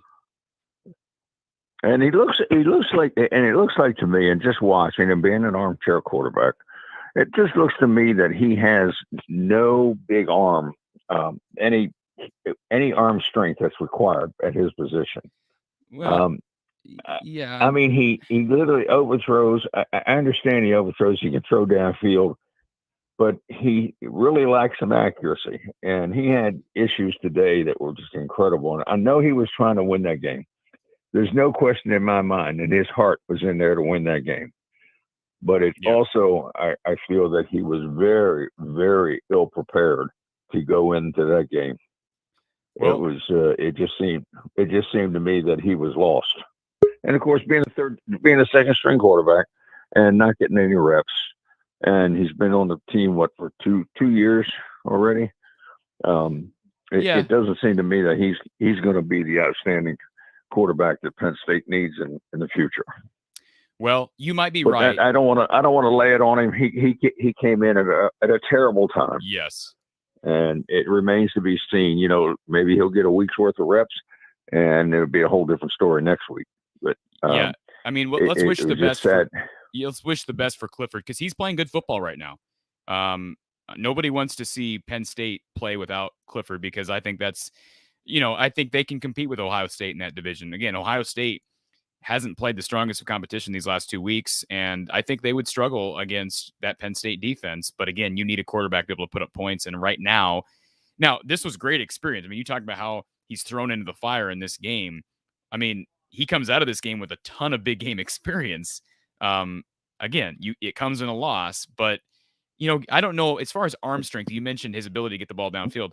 That's still a question mark to me because I know he had a couple poor throws down the field and Iowa was locked down in coverage late in this game. But to me, I think you got to measure this against competition. You got to realize that Iowa's secondary has been maybe the best in the country this year. So, don't count the kid out. Very good team. Yeah. The defense has been spectacular, especially the secondary. So I wouldn't count Penn State's quarterback room out just yet. Well, we'll look forward to seeing what happens next week. I'm really anxious of what's going what Clifford is diagnosed with, and hopefully it won't be serious. And I think we lost a great defensive end to a knee injury. Before the half as well. Although that defense, I have to admit, the defense played very, very well. Iowa's defense played very, very well. And let's face it, 4 turnovers. You can't win games with 4 turnovers. Yeah, it's hard. Very, very hard. And Clifford made them too. I mean, Clifford made them too. Yes, he did. Trying to make plays and what have you. It's a big game. Everybody's hyped up. You're ready to roll, and you're ready to hit somebody, and you want this game, and you're pumped. And so we all make mistakes. Yes. But it bugs the living heck out of me that this 4th and 2 nonsense, knowing that your running game's been stuffed for the most part, and you got a backup quarterback in there. Pin them down. But that's just my opinion, and I really, really appreciate talking to you. That was very, very nice and very much fun. Appreciate it. Thank you so much for your insight. Yes. Best of wishes to Penn State and to Clifford moving forward. Absolutely. Maybe we'll see you in Indy. Absolutely. Okay, Absolutely. Take care, and we appreciate the call. You too. Bye-bye. All right. Charles asked this question. # where is Don? I've got the answer to that question. Here is Don. Don Patterson. Yes. Is here with us. And I'm not – listen, it took you a little longer to get back today, Don. We're not judging you. I'm sure it was a melee to get out of Kinnick today. Well, here's the fundamental problem, Cory. We were trying to go up the stadium steps, and it seemed like most of the people were trying to go down to the field. It was a problem. We were definitely swimming upstream as we left the stadium. So but it was a wonderful game, and I know there are a lot of people that are going to remember it for the rest of their lives. Okay, Don. So let me bring you up to speed on the past hour. We've been here about an hour now, a little over an hour. There's a lot of Penn State fans who have been flooding us with chats, and I knew they would. But, this game would have been a lot different with Clifford.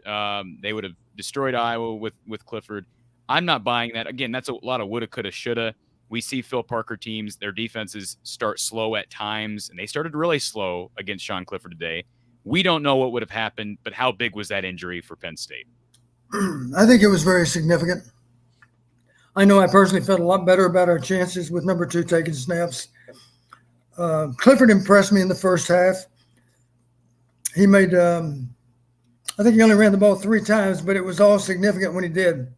Yeah. And of course, he threw the ball okay too, even though I think we did pick him off twice, I think. They were both, I think they were both shots. I know one of them for sure was a deep throw, which is almost the equivalent to a punt. Unless, of course, it's on an early down, and then that's a different animal there. But right. To throw it deep and get it intercepted on 3rd down and long is almost like a punt. So, yeah. I just thought that I felt better with Clifford out of the game because I was impressed with him. It seemed to me like he gave them a spark. He certainly gave them that element of run from that quarterback position that a lot of teams simply don't have. I wish we had it, but we know we don't. So we carry on as best we can. John, we've got a lot of topics to get to, but I've got a couple questions here before we move on. John asks, a non-football question, do you think the Hawkeye Express significantly cuts down game day traffic? But see, here's the deal. The Game Day Express is not running. So the Game Day Express was discontinued. Don, has that affected, I know it's non-football really, but has that really affected traffic flow when that train stopped running? Oh, I think it certainly contributed to it. I honestly don't know. I'm sure the athletic department could tell you, but I don't know how many people typically took the train back and forth. I'm not sure. Did the train run twice? Did it only run once? I'm not sure. Never taken it. Yeah, we've never taken it either. So, but obviously, even if you can provide transportation to just to pick a number to 5,000 people, that's still significant because it's not easy to be parked anywhere near Kinnick, and it's a problem for people to have good access to the stadium. Don, in addition to the Clifford question, this has been another big question. A lot of Hawkeye fans chiming in here about the injuries that seem to happen for Penn State on any potential momentum-building plays for Iowa. I was not suspicious in the first half.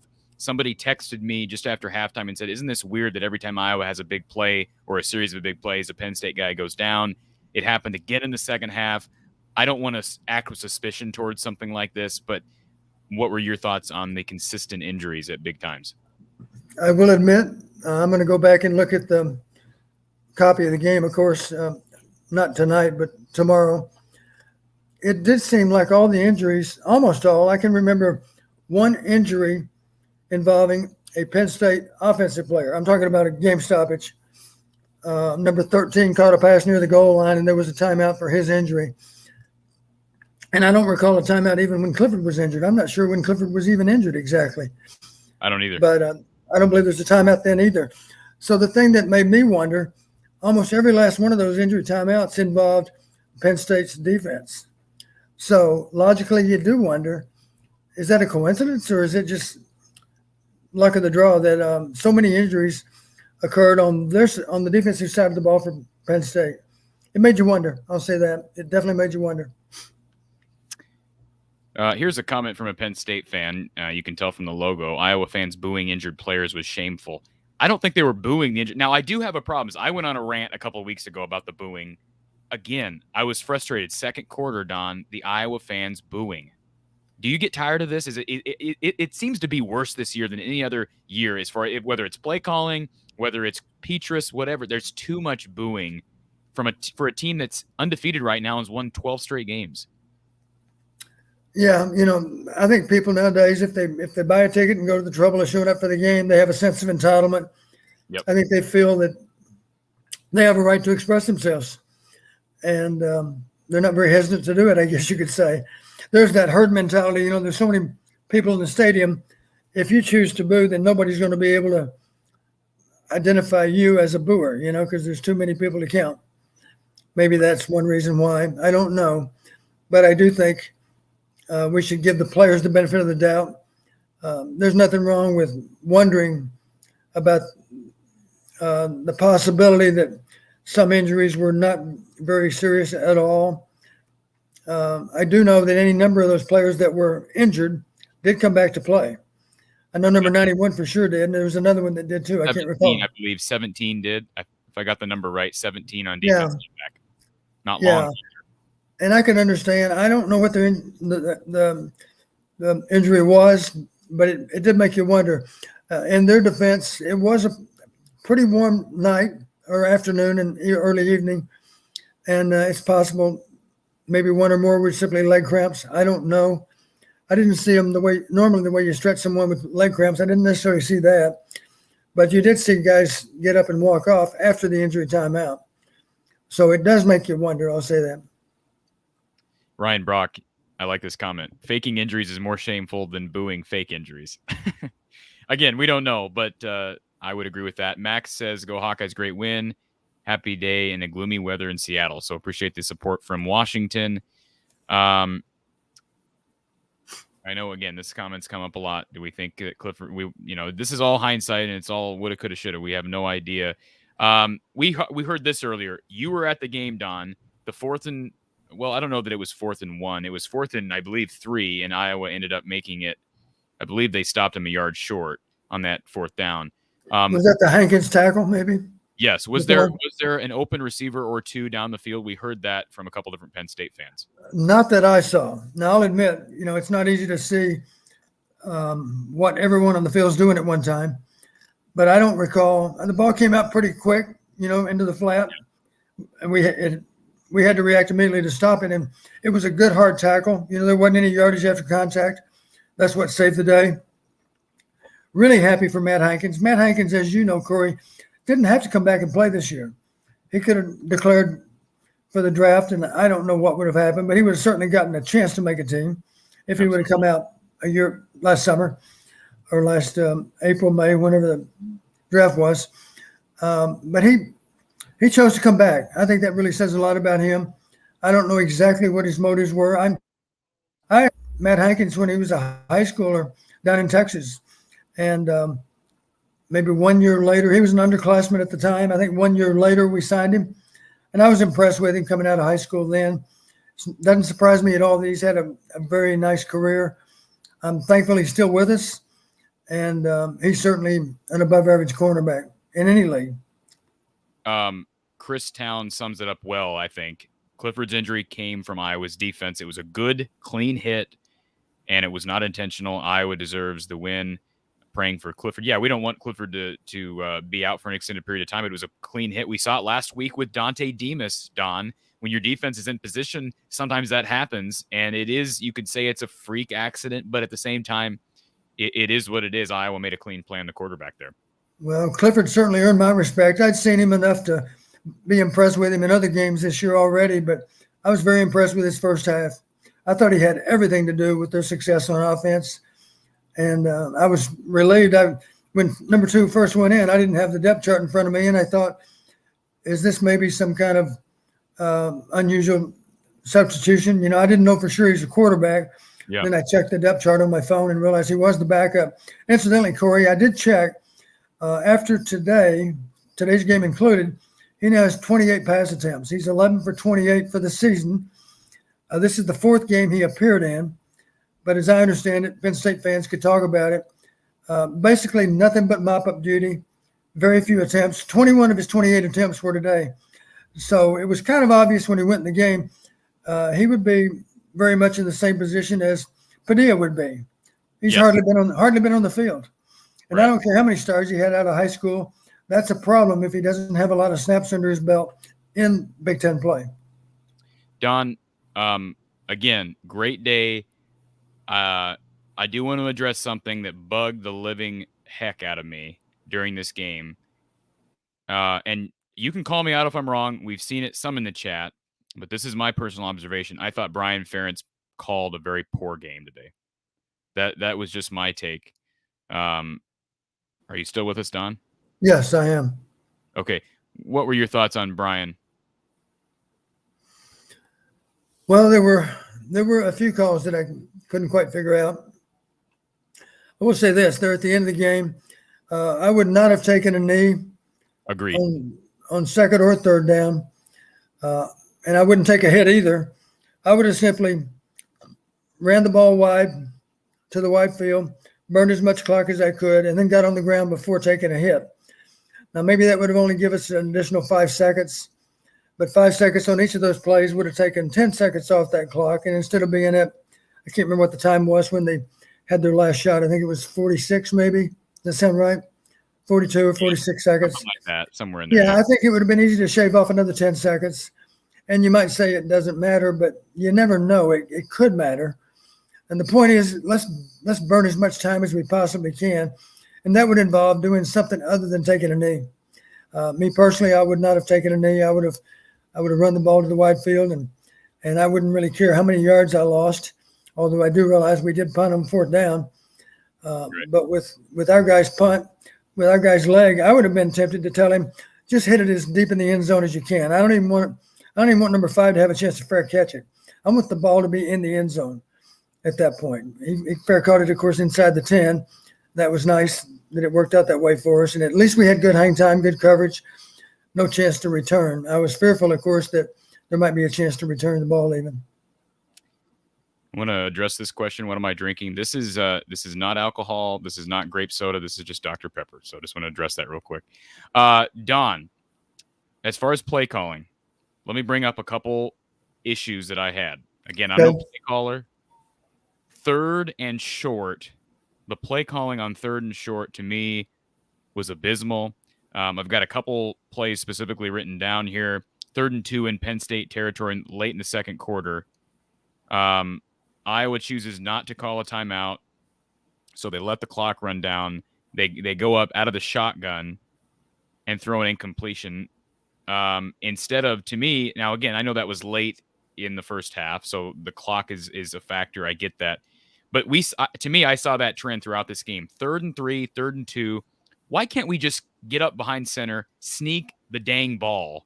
You get 3 yards per sneak. If you don't get it on 3rd down, you're going to have 4th and 1, and you just do it again. Why are we coming out of the shotgun and throwing a fade to Tyrone Tracy in double coverage on 3rd and 3? Am I wrong there, Don? Is it more complicated than that? Well, my guess is we do average more than 1 yard per carry on sneaks. Looks like we gain 2 or even 3 a lot of the time. Yes. So I can understand what you're saying. You know, is there anything that's going to be more reliable than sneaking the ball behind an All-American center? Yeah. And a fullback that's smart enough to give us a little push from behind. And again, you get 4 down territory if you do that, Don. Again, you don't get on 3rd and 3, even if you only get a yard. I'd do it again on 4th and 2 or 4th and 1. Yeah. But instead, you give yourself one shot, a low percentage play, in my opinion. Again, I don't know, it was a go route. It looked like a fade to Tracy, and it happened to be in double coverage. But to me, that's a low percentage play, and the sneak is the highest percentage play we have in the playbook right now. Right. Yeah, there were several. On the other hand, let's talk about the long ball to Reganey. That was a really well conceived play. I don't know if the listeners all had an idea really what happened. We were lined up with two receivers to our left side. They both ran post routes. They were mirrored routes. They were both breaking toward the post. The corner went with his man. He was the widest receiver on the field, and he went with him to the post. And Reganey made a move to the post, but then at the very last possible second, then he redirected to a flag route.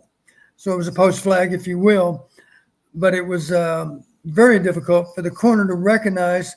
A corner in zone coverage, his basic responsibility is to be as deep as your deepest receiver, as wide as your widest receiver in your zone.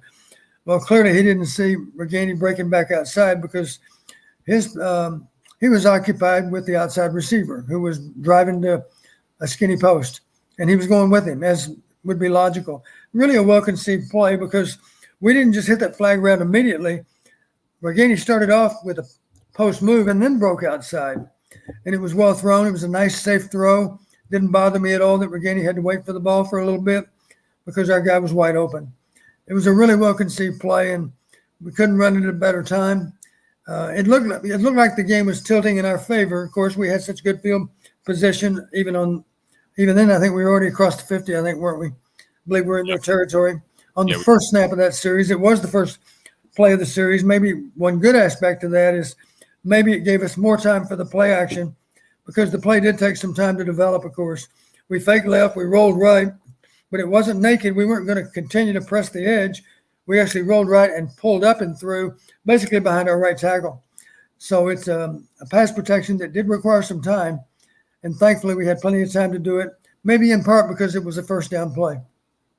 Absolutely agree, and I don't want to just sound like I'm bashing Brian. I didn't think he called a great game, but boy, what a huge call at a big time, and these guys executed. Good question here from Snoop Dogg. I'm assuming this is not the real Snoop Dogg, but he asks, how did they shut down Dotson? Don, they did a pretty good job on Dotson. They kept him in front of the defenders, the secondary, the majority of the game. Iowa's bend, don't break seemed to work. Yeah, we gave him proper respect for his speed. We played with good cushion. And as we demonstrated today, we are maybe as capable of taking a deep throw as any receiver you'll find. Our defensive backs played the ball every bit as well as those Penn State receivers, and that's one reason they ended up in our hands. So I think we gave him a lot of respect. They chipped away at us, but anybody that holds Dotson, I believe he had 6 catches for 48 yards. Anybody that holds Dotson to something less than 50 yards, that is a major accomplishment because I think as often as he's targeted, and he was targeted a lot today, but a lot of those targets fell incomplete or maybe even were intercepted. Nice job of just giving him the proper respect that he deserves.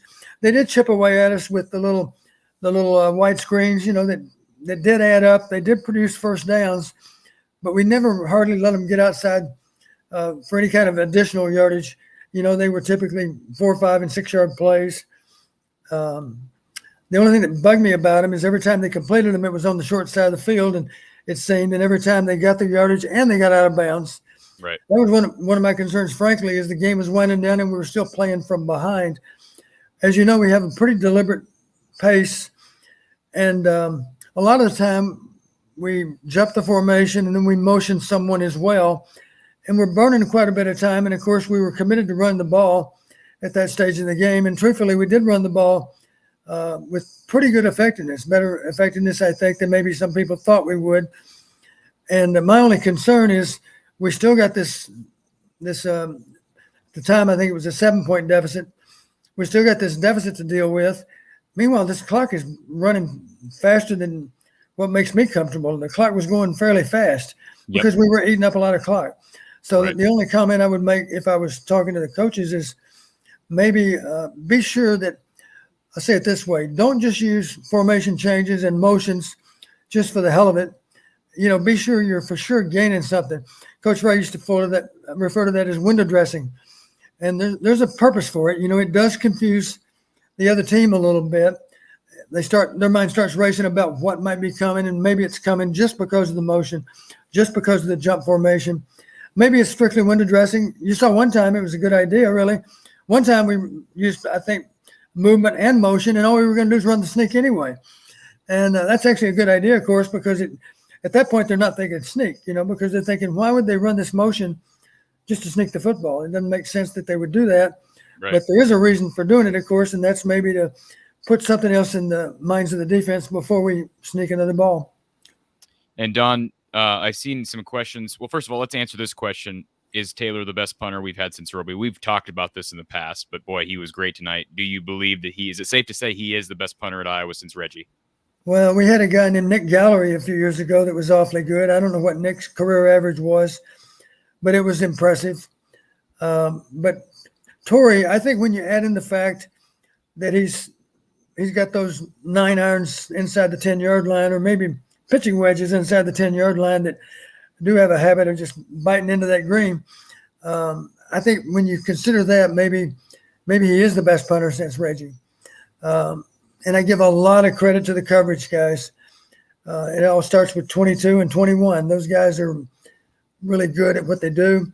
They take great pride in killing the ball inside the 10 or maybe inside the 5.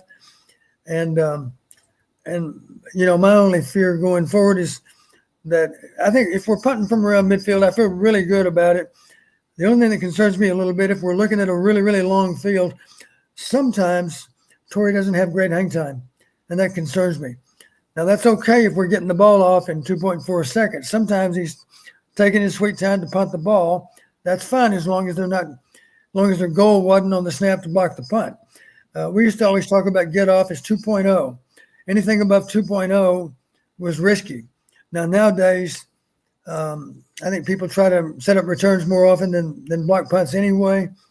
We're very proficient at protecting the punter, but it still makes me nervous sometimes when he holds the ball and has a get off of maybe 2.4. 2.4 obviously got a better chance of ever being blocked than 2.0. That 0.4 of a second can make a big difference in terms of punt rush. Sure.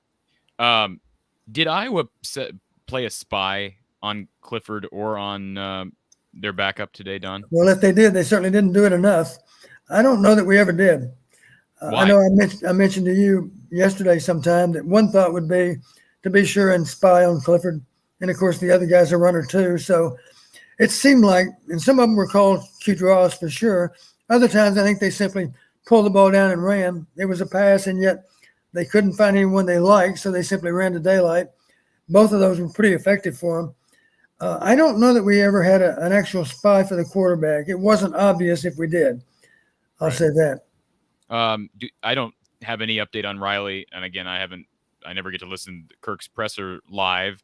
Didn't look good because it was the celebration when he got hurt, Don. He was fine on the play, and then he kind of jumped up on the celebration, and it looked like his knee tweaked. Well, I wonder what happened. I knew that he came up with the ball, and the next thing I knew, he actually, on his own power, he got up after the interception. Yeah, he was fine. Next thing I knew, he was back on the ground, and I even looked at the replay just to verify. Yeah, he dove for the ball. He intercepted. He then got up under his own power, and then somehow he ended up back on the ground. It didn't show it on the replay, but I was assuming sometimes you simply realize, oh my gosh, I am injured, and you go back down immediately. As you suggest, maybe it was some kind of celebration where he was injured actually in the course of the celebration. I don't know. Is that what it appeared to be on TV? Yes. Yeah, they showed it, and you can watch the replay later, Don, but it was absolutely on the celebration. He was jumping up and down, and then it looked like maybe on one of the jumps he went down and immediately went down on that knee, which obviously you hate those non-contact injuries. You hope it's not serious. But yeah, knee sprains. Of course, a knee sprain might be if it's just a stretched ligament. Maybe he's back playing next weekend. Right. But in a lot of cases, I can think of a lot of sprained ligaments that usually involve a guy missing a game.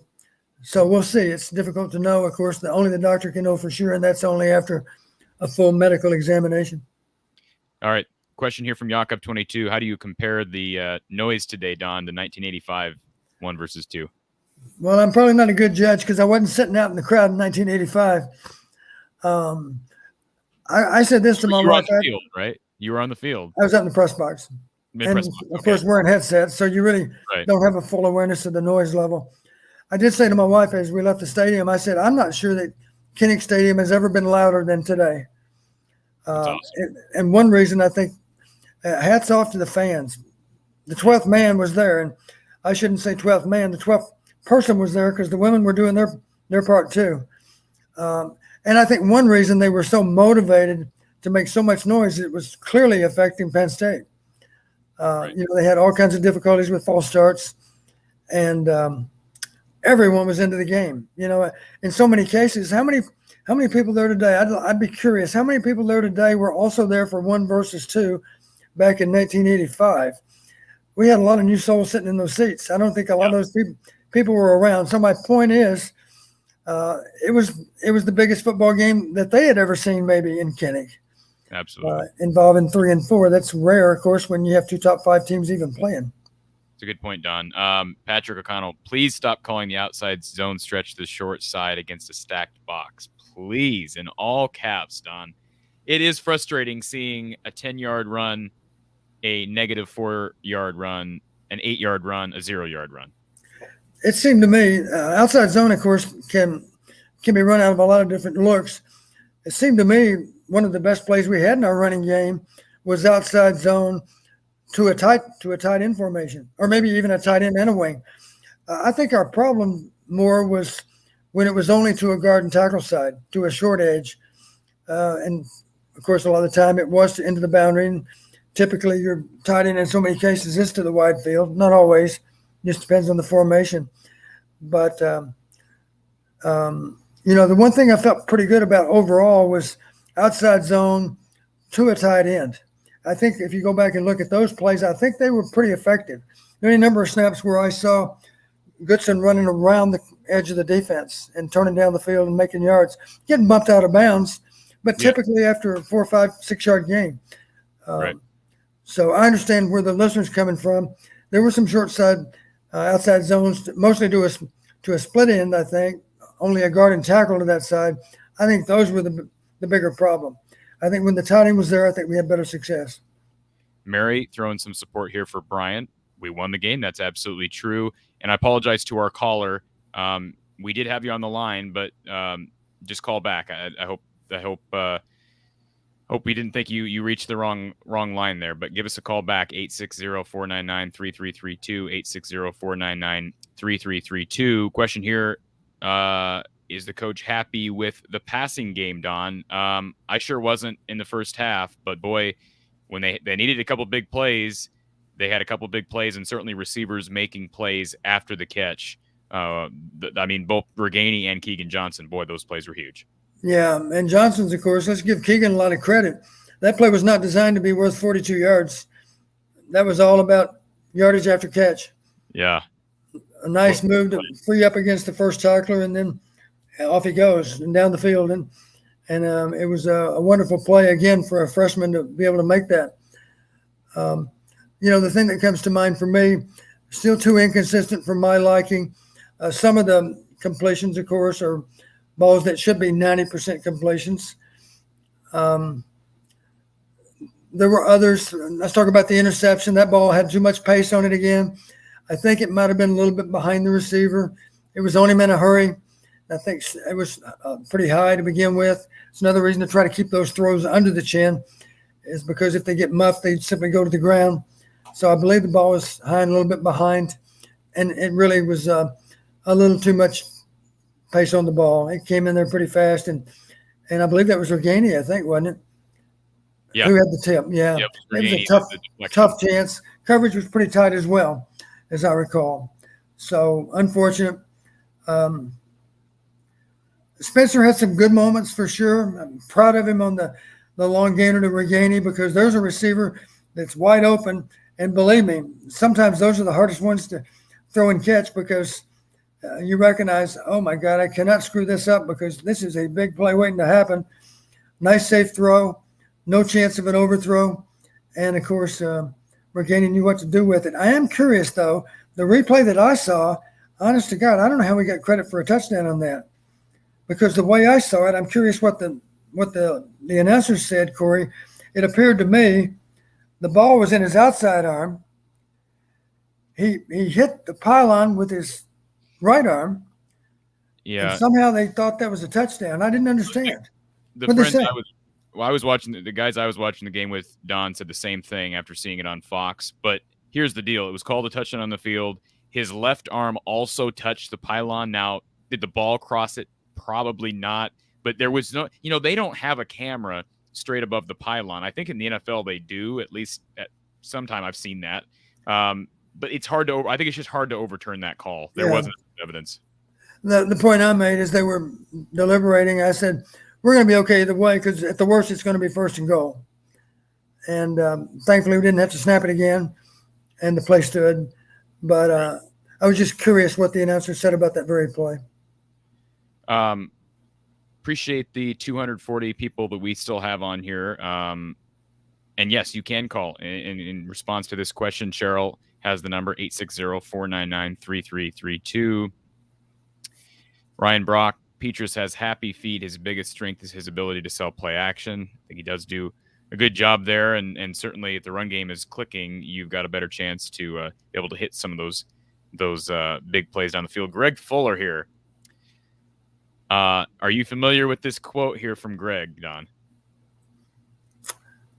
Well, yes, I am. I've heard Hayden say that before.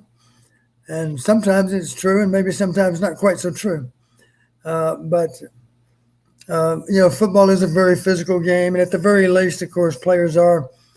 I've used this analogy. It's a little bit like being in a car accident, a minor car accident. You are sore after a game because you've ran into a lot of people by the time the game ends. Absolutely.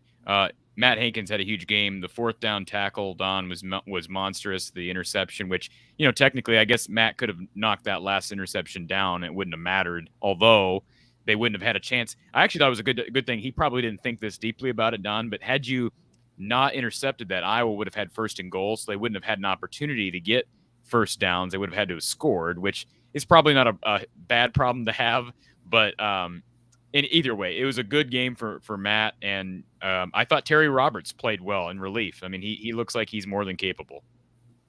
I agree with you. Yeah, he plays with a lot of confidence. He's a very good athlete. He's long, a lot like Hankins. And, of course, that's what you want is a cornerback that's not going to lose out in a jumping contest. Our guys can go up with tall receivers and contest the ball and get their fair share of those balls that are thrown deep. Okay, Don, we do have a caller here for you. Thank you for calling Iowa Postgame at the Voice of College Football. Who do we have on the line? This is Zach. Hi, Zach. Yep. I had a few things. Not to be a young curmudgeon here, but because overall we got the win, and it's a good day to be a Hawkeye fan. Just a couple of things here, though. Well, first, I'll get this out of the way. Hawkins, that announcer but the game this big, couldn't someone have slipped him the announcer a note saying it's Hankins instead of Hawkins? But anyway, I like Gus Johnson, but you're right. We kept saying Hawkins too, just to be funny. But yeah, Fox is having some issues. You heard Brando have some issues as well. So yeah, right. But then when it comes to Brian Ferentz, I've kind of sometimes I start talking myself into liking the play calling, but today I decided, just because a guy or a play caller keeps a couple pretty darn good plays in their back pocket, pulls them out at a good timing, so give him some good, some credit for that when he does it. Yeah. But why the wait? Like some of our play calling just gets so unbelievably predictable. It's just like, okay, now we're going to run the ball. We ran it up with some success, so we're going to keep doing that. Now we're going to change it up, and we're going to pass the ball. And then, like with the runs, you can see that run blitz coming from the weak side. they're not even disguising it. It's like, I don't know. And it's not just this game that happens. It's happened all season. Don, do you have any thoughts on that, Don? Yeah, I'm glad this came up. Thank you, caller, for that question. I remember a couple of weeks ago, Cory, this question was asked, and I didn't really offer a great answer at the time. The question was, what can we do to get off to a better start? It seems like we start slowly in general. And I gave an answer, but it wasn't my best answer. And the more I thought about it, I flashed back on something we did when I became a head coach. I decided this is the way we're going to do it. You've seen a lot of call sheets in your day, right, Cory? Talking about whether it's NFL or college. Yeah. If a guy's down the field, the typical call sheet is pretty good size. And, of course, there's printing on both sides of a call sheet. And that's fine because I've seen a lot of call sheets like that. At UConn, we had that kind of call sheet because that's what the coaching staff was used to when I got there. And but one thing I did when I went to Western Illinois, I had my own idea of what the call sheet should look like. So if you can imagine, I basically took 8.5 by 11 stiff board. I don't know what to call it. What? It's not board. It's just heavy paper. Yeah. Heavy paper. And I simply folded it and made it into a book, if you will. And now it had a front page. It had 2 inside pages. It had a back page, right? They were all 8.5 by 11 or more or less that size. And what I did, I was always back in those days, I was a fan of David Letterman at the time. And if I was lucky, I got to see him every now and then because sometimes I just got home in time to watch him. And sometimes I missed him. But anyway, the thing I remember from David Letterman, our listeners remember too, back in the day, he had a top 10 list. He had a top 10 list, and it was all kind of goofy subject matter, top 10 list of this and that. And it occurred to me, I know what I want to do. On page 1 of this 4-page book, this call sheet, if you will, on page 1, I'm going to have top 10 runs, top 10 passes. These are the best 10 runs for this game, the best 10 passes. I didn't pick all 20 of them. I would pick numbers 1, 3, 5, 7, and 9. Mark Hendrickson, our offensive coordinator, would pick 2, 4, 6, 8, and 10. So we drafted this list together. And we didn't do it until Thursday, until the Thursday workout was even behind us. So basically, the call sheet, the plays we were going to run were all in. And what we were doing at that point in time to zero in on 10 runs, 10 passes, we were simply identifying what we thought were the 20 best plays to be run in this football game. Doesn't mean you run them once, you might run them 5 times. But my point was, in the first half, in general, we got through most of those 20 plays. They showed up early because they were what we thought were our best calls. Okay. We weren't going to wait around. And you've heard stories about people that put together a script. I've heard the number 15 has been thrown out. We're going to list, here's our 15 plays. We're going to start the game with these 15 plays. Well, the only problem with that, maybe a few of the plays on that list are plays specifically for 3rd and short. And if you're just going down the script, that's kind of silly. Why wouldn't you save it to run it in a 3rd and short situation? And that's how you like to play anyway. So logically, you would be able to pick and choose from that list of plays. Well, we had a list of 20 plays, 10 runs, 10 passes. It was pretty easy for us to strike pretty good balance between run and pass in the first half. And at halftime, I'd be willing to bet you in general, we'd gone through at least 14 of those 20 plays. And in many cases, we'd run them several times. Now, obviously, if it's an exotic, if it's a trick play, you probably only run it once, that's for sure. You run it once and it works and then you move on. But I do think that a lot of coaches make the mistake of not keeping track of plays that were good to them. I've heard Bill Brazier say many times, thank God they didn't come back to that play because we don't really have a good answer for it. And in so many cases, they simply forget about it. You still have to prepare for the possibility that you're going to see it again, but in many cases, it never shows up again.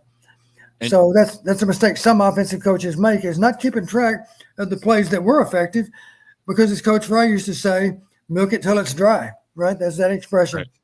Right. Don't forget about it. Coach Fry was notorious.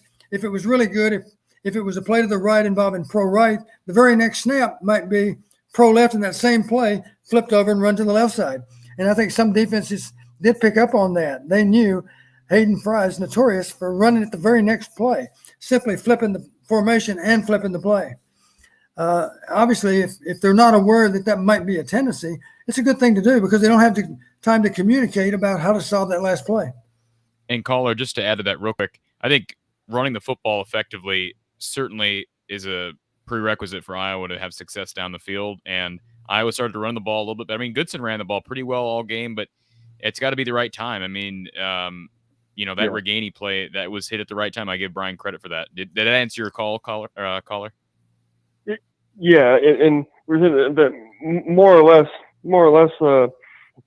My point is like sometimes it's not so much the play itself, it's the timing, or just simply like the lack of clock management is on to just kind of piggyback on top of that, or to pile on top of that.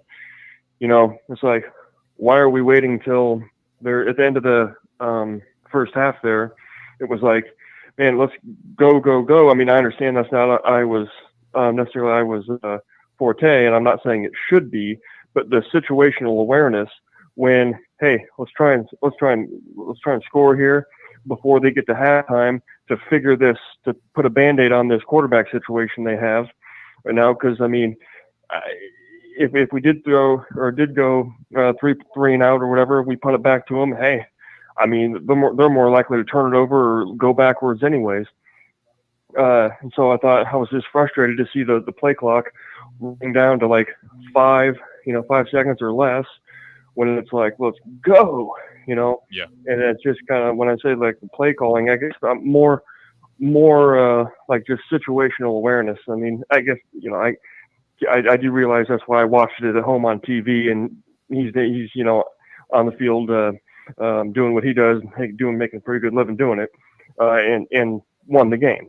But sometimes I just get frustrated. I do want to say about Petrus. Yeah. If we win a national title, I'll be a Petrus fan, and I'll never ever criticize him ever again, or even a Big Ten title. How about that? But okay. I'm just not all that impressed with him. I understand he's what we got, and that's what we're going to go with, and that's fine. But the one thing I will say very positive about him that I saw today, I felt he played with heart today. Yeah. I feel like he's gone down too easy before. He's I don't want to say he's like afraid to get hit, still but goes just kind down of very just easily. Yeah, and today I felt like he saw, like, was times when he saw he could maybe get a few yards with his feet.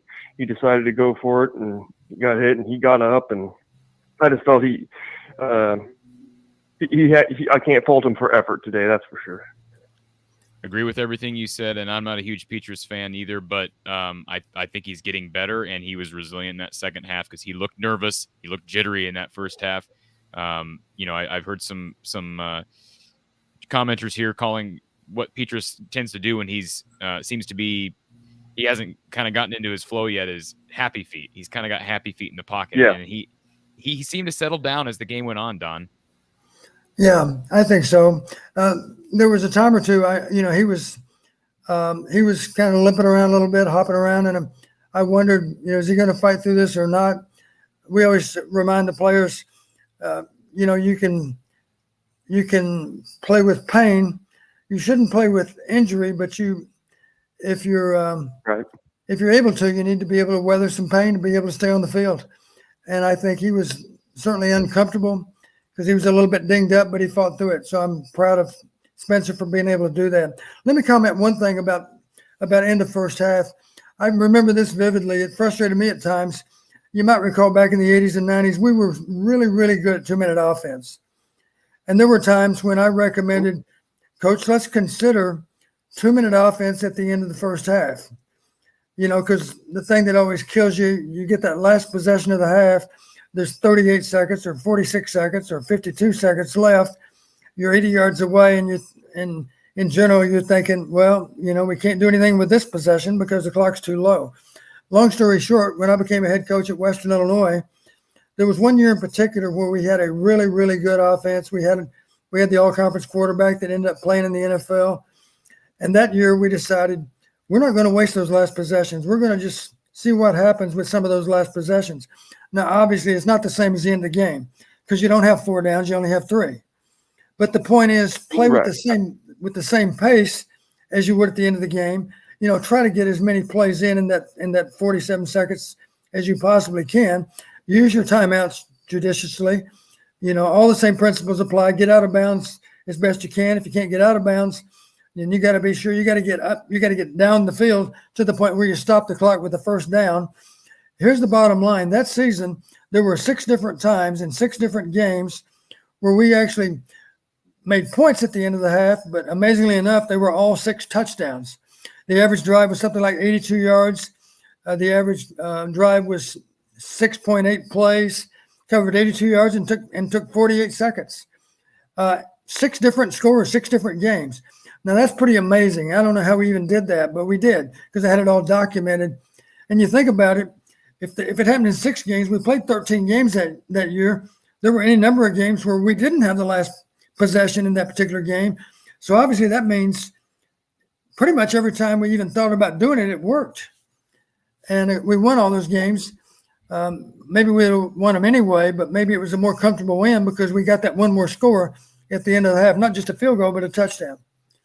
So it can be done, but you got to be smart. Obviously, if you fell on 3rd down, you got to punt the ball to them. You wouldn't even consider it if you didn't have a good punter, didn't have good punt coverage, didn't have a decent defense. To be honest with you, when we punted the ball on 4th and 2 out around midfield, I honestly would have thought very seriously about going for it there because we were down at the time by what? By 7? I'm trying to think. Must have been. That was the 3rd down play that I wanted back because I wish that we could have ran a sneaker. Yeah. And is that the one? Yeah. We punted the ball away. And my point, if we failed on 4th down, number 2 was in the game. We weren't going to see Clifford again. Our defense was playing well. You know, the clock's running way too fast for my comfort.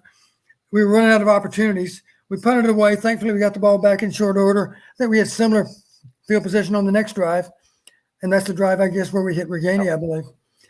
So it all worked out just fine. But I have to admit, I would have thought seriously about going for it on 4th and 2 with 4 minutes left. I believe it's about 4 minutes. I agree with you. Anything else, caller? No, just what Coach was talking about there. It reminded me that's how the Buffalo Bills in the late '80s discovered their hurry up offense with Jim Kelly was time running out and just trying to hurry up and go, and they just said, seeing it was working, they just adopted that to be their permanent offense. I'm a Bills fan, so that's just what it reminded me of. Yeah, let me tell you, Cory, about a game from years ago. Appreciate the call, caller. I think it's pertinent because it's still just addressing 2-minute offense and the value of being really good at 2-minute offense. First off, I was the one as the head coach. I always installed 2-minute offense because I wanted to be sure it was explained exactly as I wanted it to be explained. And if you go back and look at our games in the 80s and 90s, we won a lot of games, not just at the end of the game, but we won them even if we were short on time. A lot of really good 2-minute offense. And anytime, if somebody asked me to speak at a clinic and I asked them, what would you like me to speak on? Invariably, it was 2-minute offense. Let me tell you about a game when we were at Western. We were playing, back then it was called Southwest Missouri State. Now it's simply called Missouri State, you know, a gateway opponent. Back then it was a gateway conference. Now it's the Missouri Valley. Here's the bottom line. We're down 10-0. We go down 10-0 with 6:39 left in the game. I know this, all these details because I was talking about 2-minute offense to my senior college class that I teach. 6:39 left. We're down 10-0. We haven't made a point in 53 minutes and 21 seconds. We're playing on the road. And what happens next? We have not one but 2 2-minute drives to win the game, to win 14-10. We were shut out for 53 minutes plus. The first drive was 65 yards. We never had a 4th down on that drive. We didn't onside kick because we only burned a couple of minutes. We still had 4 minutes left. We kicked the ball deep. We knew we had good coverage. We had a great defense. They'd only given up 10 points all day. We used a timeout on their first play, their second play, and they helped us out. The back made the mistake of running out of bounds on 3rd down, so we kept one timeout for that last drive. They punt the ball. We're 87 yards away. We win the game with a few seconds left, and we converted twice on that last drive on 4th down. The game-winning touchdown was a 4th down pass. So I guess my point is, I always explain to the guys, I don't care if we've been shut out all day long. We've been trying to do it on 3 downs. We got an extra down. Yeah. How much easier is that going to be? So if you think about it in those terms, and I never let the defense hear the presentation because I felt if they ever heard the presentation, they would wonder, how are we ever going to stop anybody in 2-minute offense? Because they got the extra down. It shouldn't be that hard to get down the field. Hope that makes sense.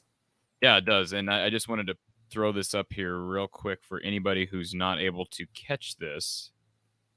I know we're talking about Iowa. 3rd quarter right now. Texas A&M leads Alabama 24-10. And that's in College Station, isn't it? Yes. 24-10 right now. Now, Alabama's driving. They have the ball 1st and 10 at the A&M 35, 3rd quarter. A lot of game left. I saw a question earlier, where is Iowa going to be ranked? Again, I don't believe rankings matter at this point. But if Bama loses, Iowa's going to be number 2 in the country, right, Don? I mean, yeah. I don't know. I mean, that's just probably a fact. I'm not saying I want that. Somebody asked about Riley Moss. I don't have an update on Riley. Maybe Kirk did. We'll hear about that after we get off our show here. Good comment here from Joe. Joe Levis says, Coach, you're a good man. Joe Levis is a good man, too. He was an outstanding football player for us back in the 80s. Awesome. That's awesome. I'm assuming it's the same Joe. Joe Levis, no doubt about it. That's such an unusual name. He was an offensive tackle and a darn good one. Good to see you here, Joe. Appreciate you, and you're welcome to call in. Anybody's welcome to call in, 860-499-3332. But we are happy to have Don here. We really are. Don, you've been great for everybody wanting some Hawk Talk after games, so appreciate that. Pete makes a comment. He was shocked as a PSU fan at the classlessness of the Iowa fans booing kids who were hurt. I've always found Iowa fans to be classy. Go ahead and storm the field. You beat our backup. Look, I get it. You're upset. And I'm not condoning the booing. I'm not a big fan of it either. I think that the injuries were suspicious, but I do have one question for Pete. Pete, are you sure that maybe one or more of those injuries were not tied into stopping the game? Are you sure of that? I don't think there's any way you know. I agree. Robert Payne, Keegan Johnson's favorite play of the entire game. That was an awesome move by him. Man, huge. And obviously you wish you could have gotten 7 out of it, but boy, those 3 points were huge. This is an interesting comment from Bear. Now, this is all hypothetical, but Petrus hits Reganey. We saw Stanley miss passes like that. So I know we don't want to make comparisons, but give Petrus credit for making that throw. It wasn't a perfect throw, but he made it. He did what he needed to do to get it to Reganey on that play. Didn't have to be a perfect throw. He was out in open space, and at that point, you need a nice, safe throw. If he has to wait for the ball a little bit, that's okay. It's going to be a big play. Dallas James asks, Don, what do we need to see from Laporta to become an elite tight end like we've seen Fant, Hawkinson, Kittle? QB play a big factor. What do you think, Don? Well, he had that one ball that was a breakup, the one where he lost his helmet. That was a tough opportunity. I don't know exactly what went wrong today. He wasn't targeted as much as normal. I'm sure Penn State had a lot to do with that. I don't know, honestly, how many times we expected him to get the ball. There was a key play. It was an out route to Laporta. He was the primary receiver for sure. It was a ball that was thrown on time, and it was well placed, and it was caught. I think it was only a gain of 8, but I do think it might have given us a key first down, as I recall. So I still like Sam's chances of becoming a great player. He's not there yet, but he's certainly on his way. He'll be smarter about how to adjust his routes versus different looks on the defense, and I think he'll only develop better hands over time than what he already has. He has good hands right now. I always like to tell our guys, if you show up with good hands, you'll leave with very good hands. If you show up with very good hands, you're going to leave with great hands, because we're going to spend that much time catching a ball. I would suggest to you, he showed up with very good hands. He'll leave here with great hands. We do have a call here for you, Don. Thank you for calling Iowa Postgame at the Voice of College Football. Who's on the line? Hawkeye Howard. Hawkeye Howard, you're halfway to your 12-0 prediction, Don. Remember, Hawkeye Howard made the prediction preseason that Iowa would be 12-0, and we found out, I don't believe you were on with us when he called last week, Don, but Hawkeye Howard drives truck. So, Hawkeye Howard, did you get to watch the game today, or did you listen to it in your truck? I listened to it in the truck. I'm leaving Kansas, about ready to leave Kansas City now. Had to hook up my doubles and headed back to Springfield. What? How about those? How about them Hawkeyes, Hawkeye Howard? Yeah. I listened on the XM radio, and when they got that last touchdown, the people think in Kansas State probably think I'm nuts because I screamed loud enough. The person next to me in the construction zone jumped. Are you talking about the? Are you talking about the? I missed the first part. Were you talking about the Keegan play or the Reganey play? The Reganey play. Well, I was not at the game today. I regret to say I was not at the game, but I think, Don, you'd agree that's one of the louder moments you probably have ever heard in that stadium. Very true. It was loud in my place, I can tell you that. I want to respond to a text that showed up on the screen. It was from Joe Lavellis again. Joe's out in Hawaii, but he wanted to be sure that I did have a chance to talk to Bobby while Bobby was in town, meaning Bobby Stoops. To us, he'll always be Bobby. And most people think he's Bob, but I still remember him as an 18-year-old playing football for us.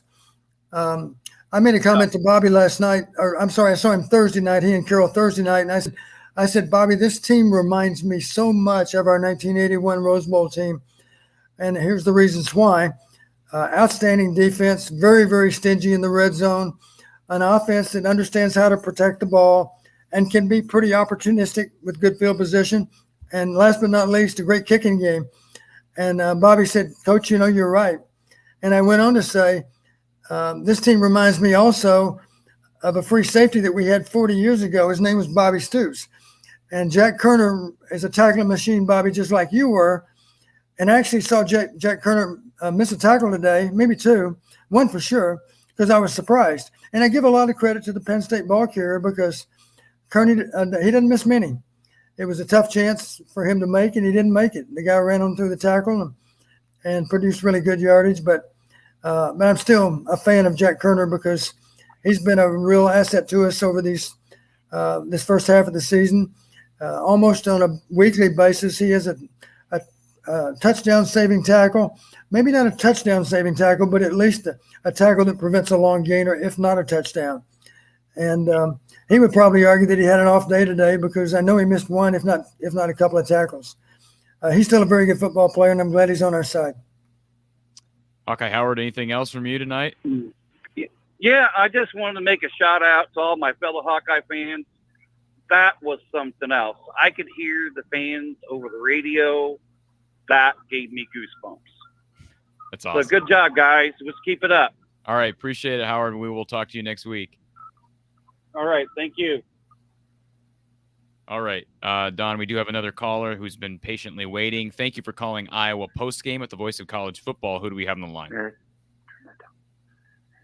Well, this is Hawkeye Paul down in Texas. How are you guys doing? Hawkeye Paul down in Texas. How are you? And Don, you got a fellow Texas boy here on the line.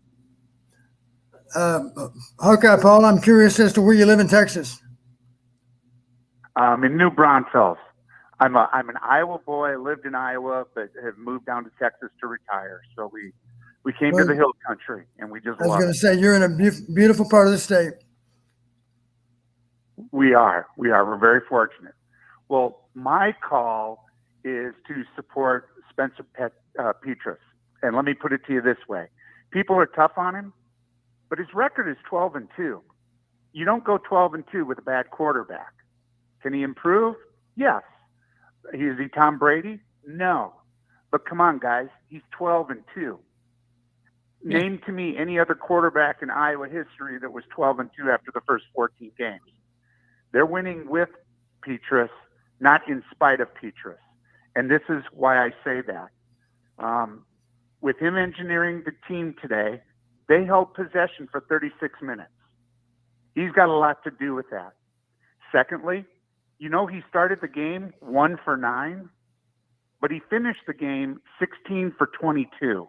Yeah, he was 2 for 11. So when the game was when the game was on the line, he was big. He was really big. What do you guys think? Well, Don, I can take that first. I like Spencer. I know, Don, you've said it before. there's oftentimes too much credit given to the quarterback and too much blame given to the quarterback. But there is something to be said that he's led this team to 12-0, and he is improving, Don. And with all due respect to the listener, a few of those games we actually won in spite of Spencer. He might not want to hear that, but it's true, because Spencer simply didn't play that well. I'm talking about some games a year ago when he was a younger player. He's gotten better. I'm proud of him. He's our best quarterback. There's no doubt about it. But I hope that Spencer understands, don't be satisfied with just being better than any other quarterback on our team. Just be the best version of Spencer from week to week. And I think he's doing that. I think he's determined to get better. He is better than he was even a month ago. He's better than he was. Is there room for improvement? Absolutely. If he gets credit for winning 12 straight games, does that mean he's a great quarterback? That means you're giving him too much credit, because like I've already said, too much credit when you win, too much blame when you lose. That's the reality of college football. If you're playing quarterback, you better be prepared to deal with that. There'll be times if we lose a game where he'll certainly get more blame than he deserves to. But that's the reality of college football. Yeah, I hear exactly what you're saying, Coach, and you're spot on. I mean, our defense is outstanding, and our special teams are outstanding, and our offense is doing enough to win ball games. So I hear what you're saying. But I'm a Petrus fan. I'm a Petrus fan. Yeah, nothing wrong with that. Nothing wrong with that at all. And I am too. Let me say this. He reminds me a little bit of a quarterback that took snaps for Alabama, who was not very mobile at all either. I believe he's playing in the NFL right now with maybe the Jets, I think. Who am I talking about? What's the guy's name? Just a year or two ago. McElroy? Nope. Since McElroy. From Bama? Mac something. Oh, Mac Jones? Mac Jones. A lot of people thought, who is Mac Jones? Well, Mac Jones turns out to be a pretty good quarterback. Matter of fact, he's good enough to be playing on Sunday. Were there games when he played at Alabama where it appeared that he really didn't have that much to do? Yeah, he had a great group of receivers to pick from, and he had running backs to hand off to, and he had great blocking, and the job description wasn't really that difficult. But Mac Jones even then didn't mess things up. You know, he maybe didn't have as much to do with the win as a younger quarterback as he did in his later snaps. But the bottom line is he managed the game, and he didn't get them beat. And you can say the same thing about Spencer from time to time. One of the things Spencer's done really well is protect the ball. I believe he's had 2 picks now in 6 games. Is that right? I think that's right. Today made number 2. Yeah. So do I wish he was more mobile and could be more effective in pulling the ball down? Of course I do. But, you know, man's got to know his limitations, and I think Spencer has a good idea of his strengths and weaknesses, and so do our coaches, and they're going to do the best they can to try to steer clear of his weaknesses. That's just smart football.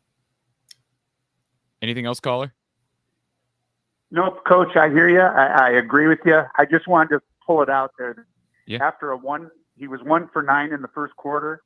Man, that could have got bad, and he could have lost confidence. But for him to finish 16 for 22 and no picks and no turnovers in quarter 2, 3, 4, you're spot on. The defense and the special teams were remarkable. But he played pretty well. It allowed us to stay in the game and then win the game. So let me take you back to another game that kind of played out that same way. He was over names this year, and he had a mediocre first quarter, no doubt about it. Second quarter, he played great, and he had everything to do with the turnaround in the second quarter. So he's proven to be pretty resilient. This football team's pretty resilient. That's a good one-word description of this team is resiliency, because they don't get discouraged. They don't give up. They continue to fight. Don, real quickly, a couple things. We do have a couple callers waiting on the line, so I want to get to them. Joe Lavellis, who is the biggest, baddest, meanest man to ever wear number 55 at Iowa, Don? That would be Joe Lavellis from Lindenhurst, New York. Joe didn't think I'd remember that. So, okay. Dave Ross mentions Pottebaum blocking. Does Goodson wait too long? I think there's more to it, but on those negative run plays, Don, real quickly before we get to our next caller. I'm not going to second guess Tyler with his decision making when the ball is under his arm. It's a huge challenge to always be right with the way you cut and the way you read the blocks. It's mostly just instinct, of course. The more you do it, the better you get.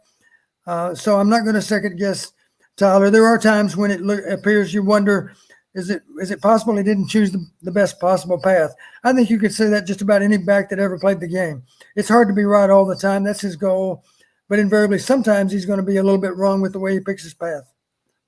Okay. And one more comment here. Can't believe Franklin apparently called out Iowa fans for being classless, booing the injuries. I have not heard Franklin's post-game press conference. We'll have to look that up. Thank you for calling Iowa post-game with the voice of college football. Who's on the line? Hi, guys. This is actually Jakub22. Hey, Jakub22. Yeah, first of all, thank you for having me. Yeah. Regular poster on your show as well as Mark Rogers' show. I do enjoy what you guys have to say. I have a game on. I have the Alabama-Texas A&M game on silent, so I have that going on. But I have you guys on speaker, so that's kind of where my priority is tonight. Well, we appreciate it, and I see that Alabama has cut the lead to 7. Yeah, they just had a blocked punt and recovery in the end zone for a touchdown. So it's a close game right now. No, of course I didn't call you guys. I know you could find that out. I didn't call you guys to keep you updated necessarily on other games throughout the country. But well, I had two close. As you probably know, I'm a Ohio State fan and alum, but I also have followed Iowa for pretty regularly. I'd call the only other team in the Big Ten I regularly follow and cheer for. And I have 2 quick questions I wanted to ask the coach here. I know there's been a lot of talk tonight about the Clifford injury, and my comment about this has actually nothing to do with, they would have won if he didn't get hurt or anything like that. But I just had a general question that I thought about. I was wondering if the coach could tell me what's the mood. Let's say your starting quarterback goes down. I was wondering what's the mood? How does that affect the team when the most important guy on your team goes down? I'd love to hear what the coach has to say about that. Well, it varies from team to team, and frankly, it just centers on how the first team quarterback is liked and respected by his teammates versus the second team quarterback. In some cases, of course, that second teamer, there might be any number of players that actually think, even though they're not the expert at quarterback play, they might actually feel that the backup is even better than the starter. In those cases, of course, it shouldn't be any problem at all to switch to the backup. In other cases, it's a significant loss. I'm realizing that number 2 had virtually no snaps going into today, just as Padilla's virtually had no snaps. I would think it was a pretty big shock to their confidence as a team that Clifford was no longer out there.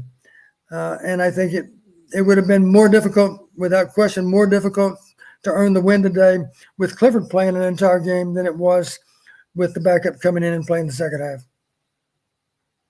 Okay. Well, that's not saying we couldn't have pulled it off. It would have been a more difficult assignment.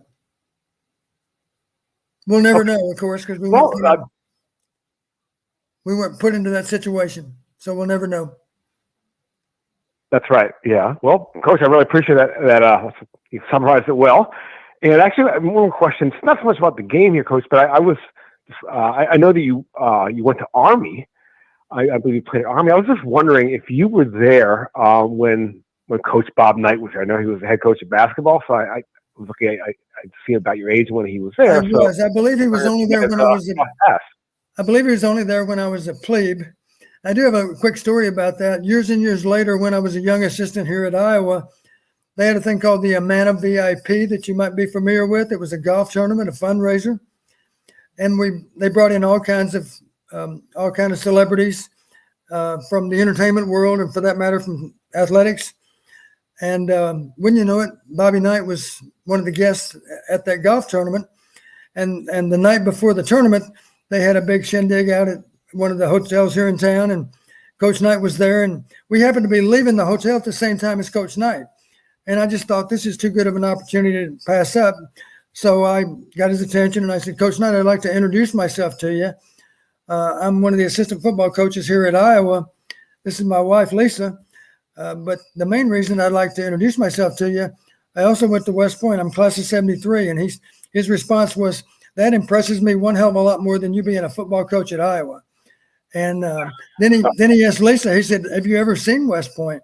And she said, no, I haven't. And he said, oh my gosh, you got to see the place. It's the most beautiful place in the world, which it is. And he couldn't have been nicer. Everybody thinks about Coach Knight as being a really gruff, difficult person to talk to. He couldn't have been more charitable with his time. We had a nice visit with him, and I became a Bob Knight fan all over again. I was a fan of his when he was coaching at Army, and I still appreciate. I know he was tough on his players, but I do think if you check with those Indiana players, they'll swear by the guy. You know that they were proud and felt honored to play basketball for Bob Knight. Huh. Well, Coach, that was a great story. I appreciate that. And I appreciate you guys taking my call. I'm gonna let you, I know you have a lot of calls, I'll let you move on, but yeah, again, great story, great, great efforts there. And, I hope to listen to the rest of the show. And by the way, Texas A&M just ran a touchdown back. Ran a kickoff back. So it's now 31-17. 31-17, A&M leads. Wow. Appreciate the call, Yakov 22. Okay. Have a great night, guys. You too. All right, Don, I want to wrap this up. I'm getting summoned by my family here. I know they're probably chomping away at the bit. We're about 2.5 hours into this post game. We appreciate everybody sticking around. Before we go, though, Don, let's look a little bit. By the way, we do want to address this. Potabom did get banged up late. I have no idea on his status or on the status of Moss. We'll learn more about that, I'm sure, this week. Those are obviously two of Iowa's key cogs on either side of the ball. But as it relates to Purdue, to me, this is a potential trap game. Maybe we shouldn't use that word trap game, Don, but it's a team Iowa struggled against, a head coach in Braum that has schemed well against Phil Parker, I believe, and David Bell has been a mismatch. What does Iowa need to do to avoid an upset at home next Saturday afternoon? We just need to prepare the same way we prepared for Penn State. We need to show up with the same mindset, the same intensity that we had for today's game. We need to respect Purdue just as we respected Penn State and recognize that they're going to prepare as well as they possibly can to pull this off next weekend. I would just remind them, too, if you're the favorite in any particular game, don't allow the underdog to hang around, because the longer they hang around, the more they feel that they can actually pull it off. And you can imagine if you're a decided underdog and you're still in the game as the game gets on into the later stages, at that point, you are going to give a fanatical effort, because you never dreamed that you might actually pull this thing off, and yet you're only 10 minutes or 15 minutes away from doing it. At that point, the favorite is fighting for their lives, because the other team is giving a fanatical effort, not just a good effort, but a great effort to pull it off, because they recognize we actually have a chance to get this done. You see it every weekend in college football. It's happening right now in College Station. And it'll be interesting to see if A&M can finish what they started. So everybody, a reminder. Go ahead, Don. I was just going to mention to you, Cory, would you mind sharing with the listeners? I think they might find it interesting. You texted me last night, and we were talking about maybe some key aspects in preparation for the game. I'd like for you to mention, I think the way I texted you, I mentioned expect this to be a four-quarter game. As a matter of fact, the analytics say that whoever wins the fourth quarter is probably going to win the game. And then you texted me back and said, even more important than the second quarter, and then I'll let you finish. Well, they won both, right, Don? They won both. One of them produced an 89% winning percentage. The other one produced an 88% winning percentage. So I mentioned to you, they have equal importance. I think it's safe to say if you win them both, you're probably going to win the game, and that's exactly what happened. Found a way, Don. It was close, but the analytics proved true again.